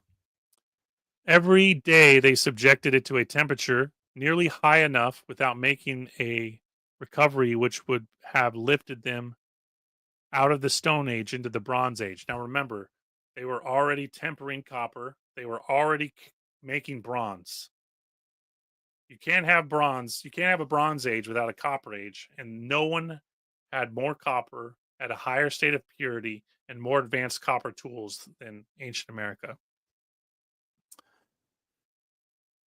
In Isle Royal, near the Mound mine, their pits excavated to a depth from 10 to 20 feet in the solid rock and cover an area from 3 to 400 feet wide and more than a mile and a half in length.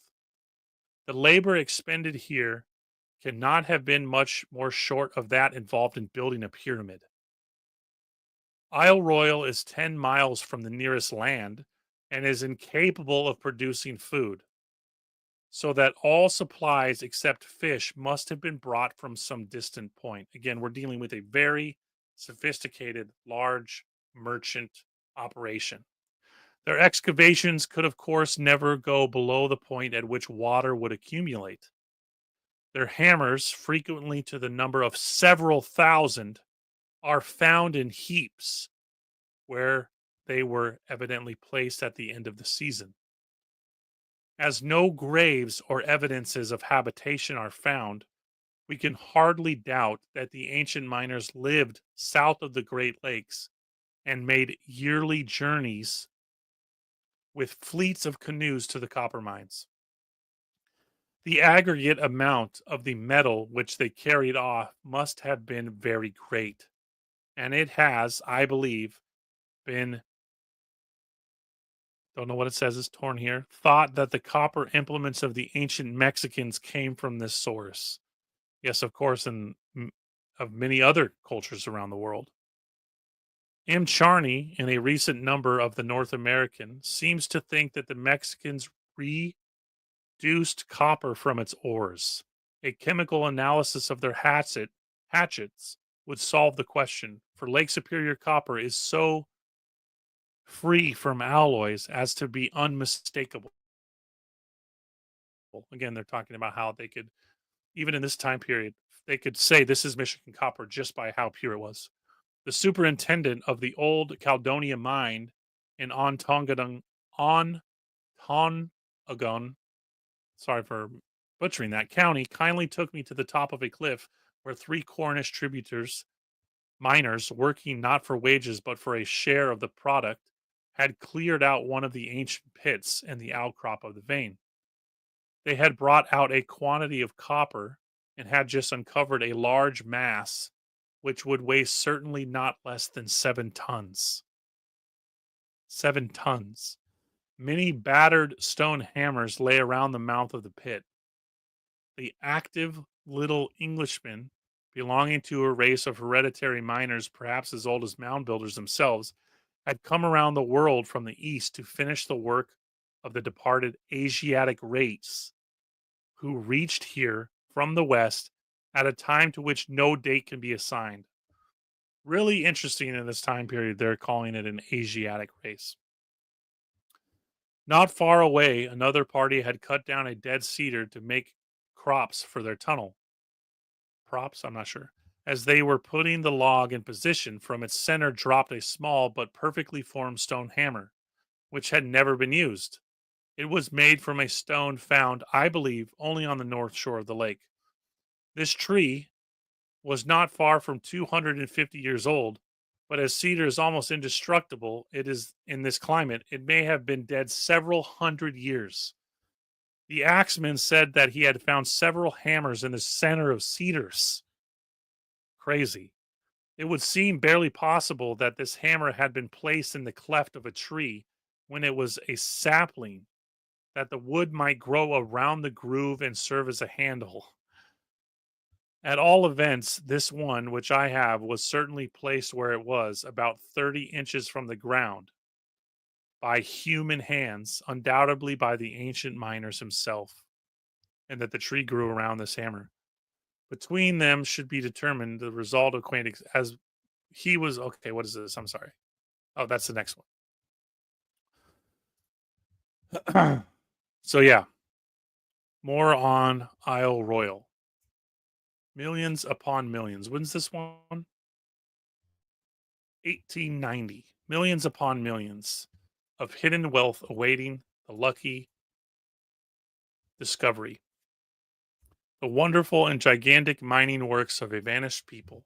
The immense mineral wealth of Michigan, an exhibition of rare interest and of great value to the country. It may be worth a fortune to you to see it. Among the unsolved mysteries of the American continent, not even the strange remains of the mighty works of the ancient mound builders are so extraordinary or so puzzling to archaeologists as the ancient mines discovered in various sections of the country. But the most frequently and on the most gigantic scale in the state of Michigan. When the first white men visited the continent, they found that the Indian races of Mexico and Peru included workers in gold and silver. These metalworking arts were confined to a small class of peculiar artisans closely related to the priesthood. Of course, because remember, writing was for the priest class, metallurgy, the priest class, you know, no coincidence. The art of working copper, though not of smelting it, was also partially practiced in Mexico. Now remember, they were smelting the copper. Covered that just extensively in the Wisconsin episode. But copper was not mined in Mexico, and the small pieces of native copper used then came from regions unknown to the Mexican people. Both in North and South America, where found gold and silver mines that were worked. Cinnabar, quicksilver mines were also worked, mercury, but not for the metal, whose reduction was not understood, but for the ore only, which was used for paint. Of course, mercury paint. Interesting. An extensive prehistoric mining work was discovered in North Carolina, in as much as mica was unknown among the Indians, and the mine workings exhibited signs of vast antiquity. Remember, mica was found in mounds in Arizona and New Mexico. And in my New Mexico episode, I talk about probably one of the most amazing um, burials ever discovered, in my opinion, um, was the giant that was buried by another race. And he had two stone battle axes. He also had a shield of mica that they said was so brilliantly polished that it shone like a mirror, and that the warrior must have blinded his target with the sunlight. The mica mines brought that up. There are unquestionable evidences also of slight workings of some on our land lead mines. The most immense prehistoric mining works of America are the ancient copper mines of Michigan. So immense was the work done by the long vanished ancient race of miners that it is doubtful if 100 years of mining by the white man will, with all the skill and machinery of the 19th century, will excavate more tons of rock or leave upon the face of the earth vaster traces. All the evidences lead to the conclusion that these ancient and unknown miners must have been at work in the Michigan copper mines not merely hundreds, but thousands of years. Not only are there vast and strange excavations left, but their abandoned works over which the debris and vegetation of lost century has grown yield upon examination many of their rude ancient tools and plain indications of most of their mining processes. Now, remember, like I discussed in the Michigan episode, that it seems likely these giants were enslaving these people, that the people in the mines were slaves, and that they were mining for a race outside of their own who was largely characterized as giants in stature, often redheaded, but not always. Some had black hair, who carried large weapons and were from the east and had large ships, and that they were shipping their their goods on small boats down the Mississippi to where larger fleets were waiting in the Gulf of Mexico to then travel the open ocean, which I've covered a lot of this in my Texas episode and also with my buddy Longo at Old World, Florida, where we talk about the ancient, massive shipyards found all throughout the Gulf of Mexico. Michigan is remarkable, however, not only for the vast extent of its ancient copper mines, but also because there exist traces of a greater variety of ancient mining than is known elsewhere. Michigan mines produce iron, copper, silver, gold, and mica. Until recently, the silver and the gold mines were not discovered, but to the astonishment of archaeologists, faint but significant traces have been found indicating that these difficultly discovered veins were known and explored. Of course they were. Of course they were. Were explored by an immensely remote part by some prehistoric people. There are also signs of ancient workings of mica. It has been and is still is generally supposed that the prehistoric people of America knew nothing of iron, which we've already shown is erroneous. Certainly the Indians did not. Nowhere else in either North or South America is there a trace of the use of iron, but several ancient mounds of Michigan have revealed their lowest recesses. Again, remember, lowest recesses, culture upon culture, burying their dead. Traces that indicate, if they do not prove, the burial of iron, either as weapons or ornaments, so many ages ago that only the peculiarly marked color is in the soil tells unmistakably of the work of man. And microscopic and chemical research reveals traces of iron. With these indications as pointers and certain appearances occasionally observed in the iron mining regions, indicating surface removals to a slight extent from various bodies of outcroppings of ore by some ancient and unknown agency, there is an increasing conjecture that the prehistoric miners of Michigan were just discovering the art of working iron and had probably been developing it for some time when the great catastrophe occurred, whatever it was, that overwhelmed their civilization, drove them away, and finally abolished their arts, if not their race. Now, since I've been mentioning Dr. Longo and this kind of Minoan, Phoenician, Assyrian, Egyptian overlays in this trade, and what kind of deluge or event could have caused the changing of the seasons, me and Longo have talked a lot about how that the Gulf of Mexico was left open and that the ice sheet extended as far south as Georgia, and that the trade that existed prior to this quote ice age, and again saying that this ice age is much closer to our time frame, and that the trade that existed between the Baltic, the Finns, the Finnish, the Phoenicians, and the Gulf of Mexico, or Mesoamerica, right, the true Fertile Crescent, America, the true old world, as I've quoted here so many times. And this person is stating a similar thing, the Great Catastrophe, what that was, is the Ice Age part of that. At the Detroit International Exposition, which will open August 26th and close September 5th this year, is expected to be exhibited a large and rare collection of ores and mining products from Michigan mining machinery, curious archaeological collections of ancient mining tools and implements, blah, blah, blah, blah, blah. We'll skip ahead just for the sake of time. It goes on to talk about things they're going to exhibit there more.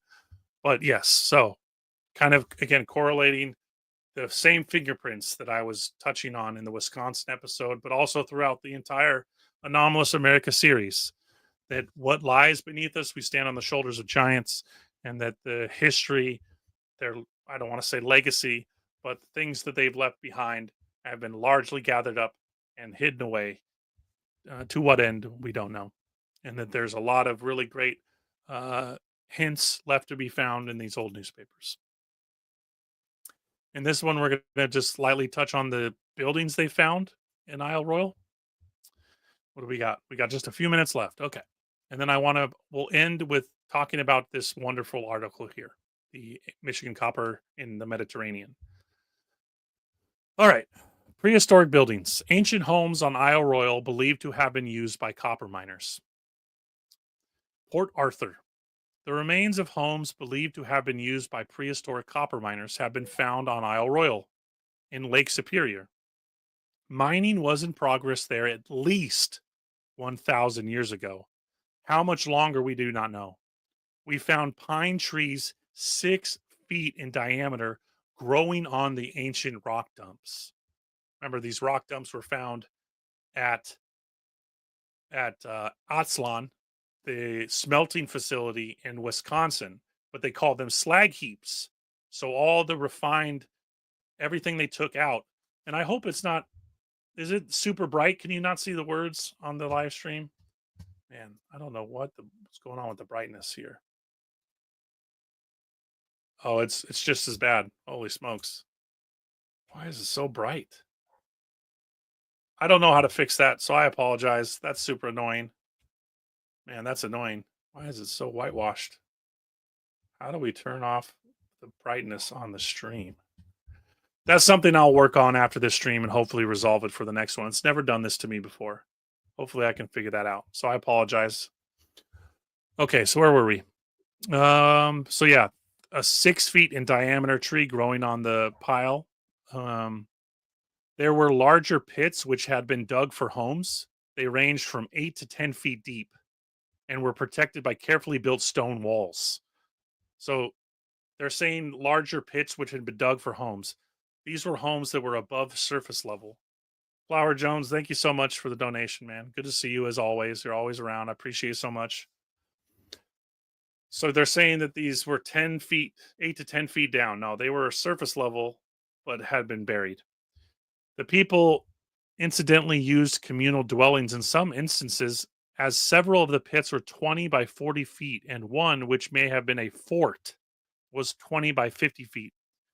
These people mined in solid rock and the whole island over, but did not dig their shafts more than 20 or 30 feet deep.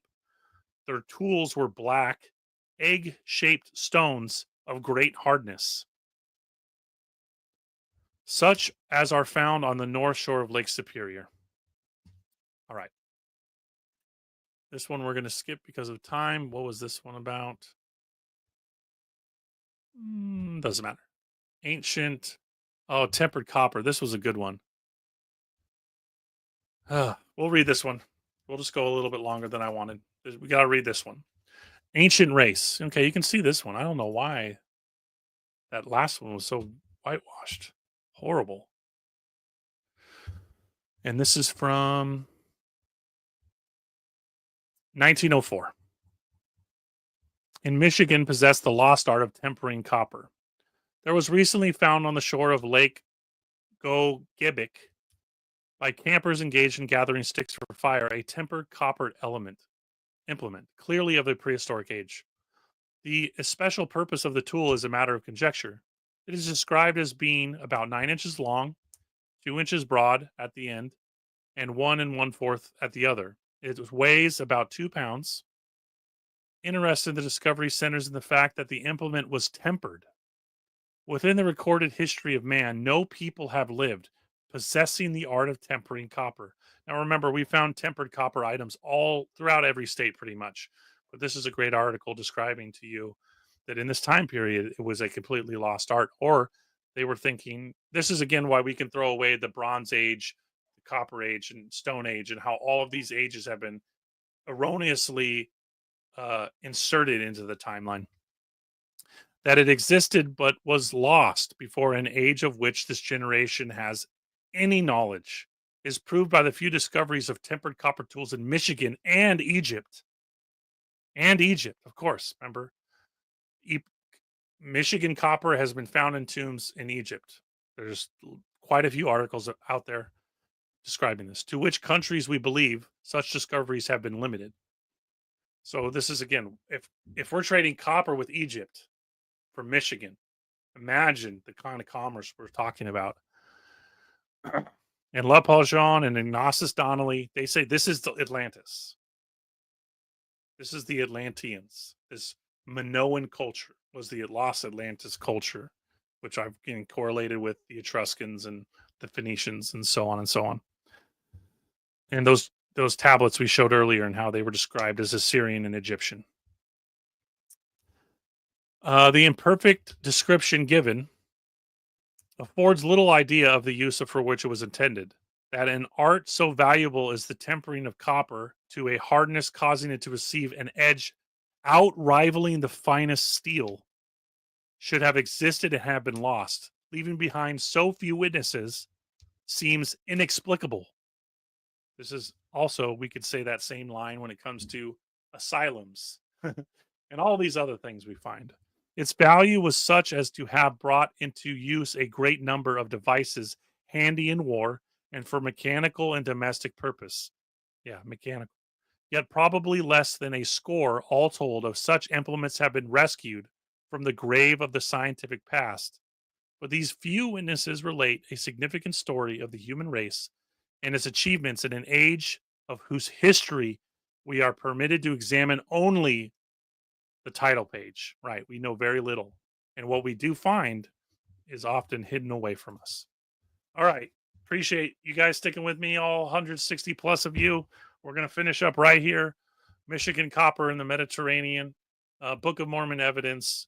I've shown this website quite a few times. You know, whatever your stigma or dogma or whatever your attachment is to the Book of Mormon, that's okay. I'm not here to argue about it. I've correlated a lot of the Book of Mormon throughout Arizona, Michigan, and so many other places, Central America, South America. It's pretty amazing. So let's just look at it from a kind of archaeological standpoint and not a religious one. Wayne May has been okay, we're going to skip that. The shipping of Michigan copper across the Atlantic in the Bronze Age. Again, for the sake of time, you're more than welcome to look this one up. You can just Google this.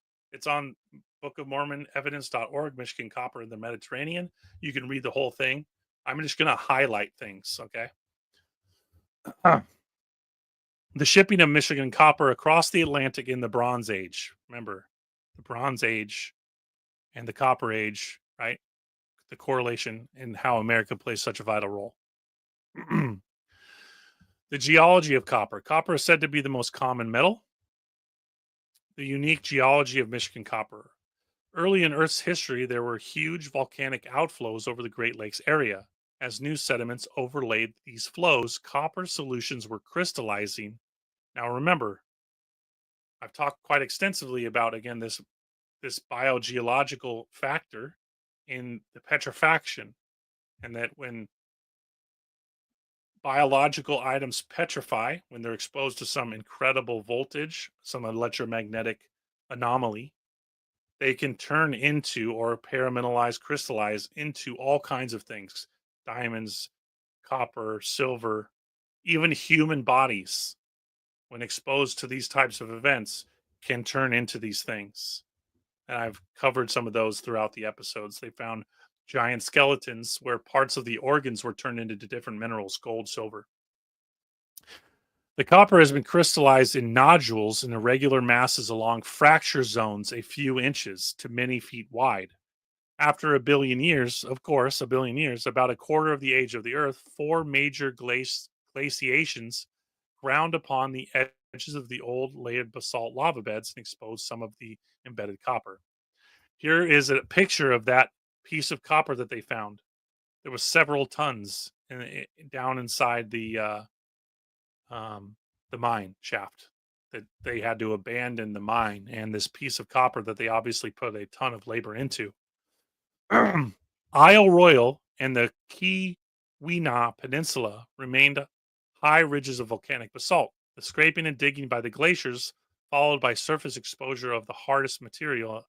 The metal was followed by sluicing of the land by glacial meltwaters. This left many mineral nodules of all sizes on the surface. In the huge pine forest, this was called float copper, as it appeared that it had floated to the surface, which, you know, pretty silly, I think. Most European copper was smelted out of copper ores starting about 4460 BC. These ores often only had a concentration of 15%. Again, I'm going to be skipping ahead here. Blah, blah, blah, blah. The remarkable thing is that the metallurgy seems to have started in the southeast, apparently as early as anywhere in Britain. Yeah. Metallurgy, again, what did that man say earlier? That he had to confront a European by saying you're coming from the New World and entering the Old World? Many, many, many writers in this time period were saying this. They're coming to the same conclusion. The miners of Michigan copper. It is estimated that 500 million pounds of copper were mined in tens of thousands of pits on Isle Royale and the Keweenaw Peninsula of Michigan by ancient miners over a period of 1,000 years. Carbon dating of wood timbers in the pits has dated the mining to start about 2400 BC and end abruptly. Remember what that gentleman said: some cataclysm forced these people out of the area. Officially, no one knows where the Michigan copper went. All the ancient copper culture tools have been found could have been manufactured from just one of the largest boulders. A place card in London's British Museum Bronze Age exhibit says from about 2500 BC, the use of copper, formerly limited to parts of southern Europe, suddenly swept through the rest of the continent. No one seems to know where the copper in Europe came from. Well, we certainly do, don't we? Indian legends tell the mining was done by fair-haired marine men along with wooden tools and stone hammers. A walrus skin bag has been found. A huge copper boulder was found in the bottom of a deep pit, which I showed you the picture. We talked about the article. Preserved in anaerobic conditions for more than 3,000 years. Some habitation sites and garden beds have been found. We didn't talk about the garden beds. Apologies. You can follow that in the Twitter feed, though. It is thought that most of the miners retired to Asylum near Madison, Wisconsin, and other locations to the south at the onset of the hard winters on Lake Superior. The mining appears to have ended overnight, as though they had left for the day and never came back. A petroglyph of one of their sailing ships has been found. Now, see this image here? Hopefully you can see that. Let's zoom in here. I should have zoomed in earlier. This looks like just like the petroglyphs that we find in Colorado that they described as a, quote, Moorish, Phoenician, Viking slip. Here's a handprint. Quite a large hand. You know, not, I wouldn't say a 10, 11 foot plus person, but I'd say 7 feet easily. You look here, here's some more petroglyphs in the Keweenaw Peninsula. Now, I want to highlight this one right here, and I apologize if it's hard for you guys to see. Can I scooch over? No, that's really annoying. But this here is a labyrinth petroglyph. Really, really, really important to touch on because I've done quite a few talks on the labyrinth civil and the labyrinth of King Minos, the Minotaur, on the island of Crete. Very important because in my New Mexico episode, I talk about that they found a labyrinth of 3,000 rooms in New Mexico and said that they called it the Thebes of America. They called New Mexico the Thebes of America and found a 3,000 room labyrinth underground in New Mexico. For any of you newbies, make sure to go back and check out the New Mexico episode. Really important symbol. Again, showing the relation between the people, not only here in the Michigan area, but all across the Americas. This just goes into trace elements. This shows some of the Egyptian depictions, and this is exactly what I've shown in Florida and Texas, that they had depictions of boats like this. Very, very Egyptian looking.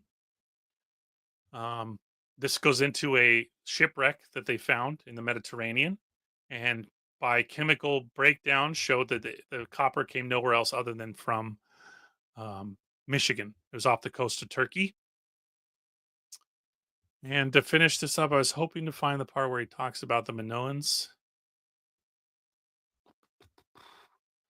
This is pretty great. Enormous orders of bronze weapons are recorded on excavated Bronze Age clay tablets for swords in the tens of thousands. The Roman soldier is said to have worn up to 48 pounds of bronze. The Colossus of Rhodes was destroyed. It is sold to a merchant, so supposedly he was completely made out of bronze. 15 tons. Took 1,000 camels to ship the pieces to Syria. Here is a ship's plow made of 3 tons of copper. Incredible. Just to give you an idea. Okay, here's the Minoan part. Perfect. This is what I want to end on. This is where we're going to end the episode. Thanks for sticking with me, everybody. 170 of you. Love you guys. A variety of cultural groups were involved in the mining, shipping, and trading of copper, among them the Egyptians, the megalithic peoples of the western coast of Europe.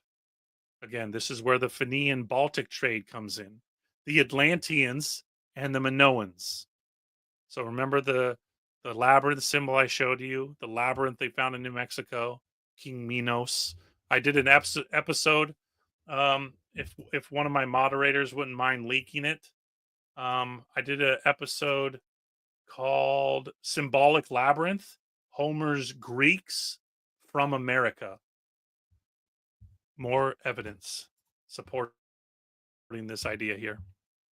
The Minoans have the reputation of controlling the copper trade in the Eastern Mediterranean. It is in the New Palace period in Bronze Age Minoan Crete that we find a large increase in population, particularly in settlements along the coasts. So, me and Dr. Longo have kind of postulated that the peopling of the Mediterranean was after the destruction of America, after some kind of cataclysm, and that these Minoans were Floridians. They were from the Fertile Crescent or the Gulf of Mexico, and that they fled and moved. They were already trading with cultures, but the culture was its roots were here in the Americas. That we find a large increase in population, particularly in settlements along the coast. The growth of towns, which in some cases surround many palaces, luxurious separate townhouses at palatial and other sites, and fine country villas. Now, Michigan copper has also been found in many Etruscan tombs. Really important. Check out my Etruscan series for more kind of connecting the dots. Villas and houses at Ataya, Trida, and Telos contained not only weights and loom weights, but also copper oxide ingots and linear A tablets. And both are rich in luxury products and bronze objects. Minoan prowess in metal weapon production was not limited to the long sword, but included the short sword, the solid long dagger, and the shoe socketed and tube socketed spearhead and arrowhead, all of which may have made their first Aegean appearance in Crete. The Newberry tablet of Newberry, Michigan. We showed a picture of that earlier. It's right here. Okay, apologize. Let's zoom in a little bit more. The Newberry tablet of Newberry, Michigan is a Cypriot Cretan syllabary. Cretan script may have been the basis of the Cree syllabary and Mayan writing. Again, go check out the History of Central America series where we talk more about connecting the Egyptians, the Mediterranean with the Mayans. The cavern of glyphs on the Ohio River and images of clothed figures that singularly recall the dress of the Minoans, as seen on the frescoes at Nos in Crete. A Minoan pot has been unearthed in Louisiana, of course. The Olmecs laid mosaic tiles at La Venta upon asphalt, the same technique used in Crete. The excavation of the wealthy grave goods at Hallstatt show that traders brought Minoan pots as well as copper bronze pots to trade for salt. Isn't that funny too that the Detroit exposition site was demolished and turned into a salt mine? Just a coincidence. It appears that the ruling elite of Hallstatt were among the end customers of Michigan copper, as well as the Egyptians.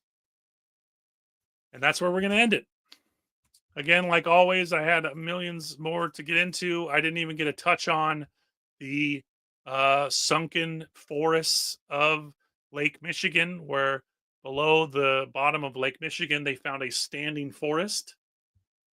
Talk a lot about the buried ancient forests. This was another one I wanted to go into called Ancient Oil Wells, where they connected the construction and implements of ancient oil wells found in Texas, Louisiana, with the same people that were mining.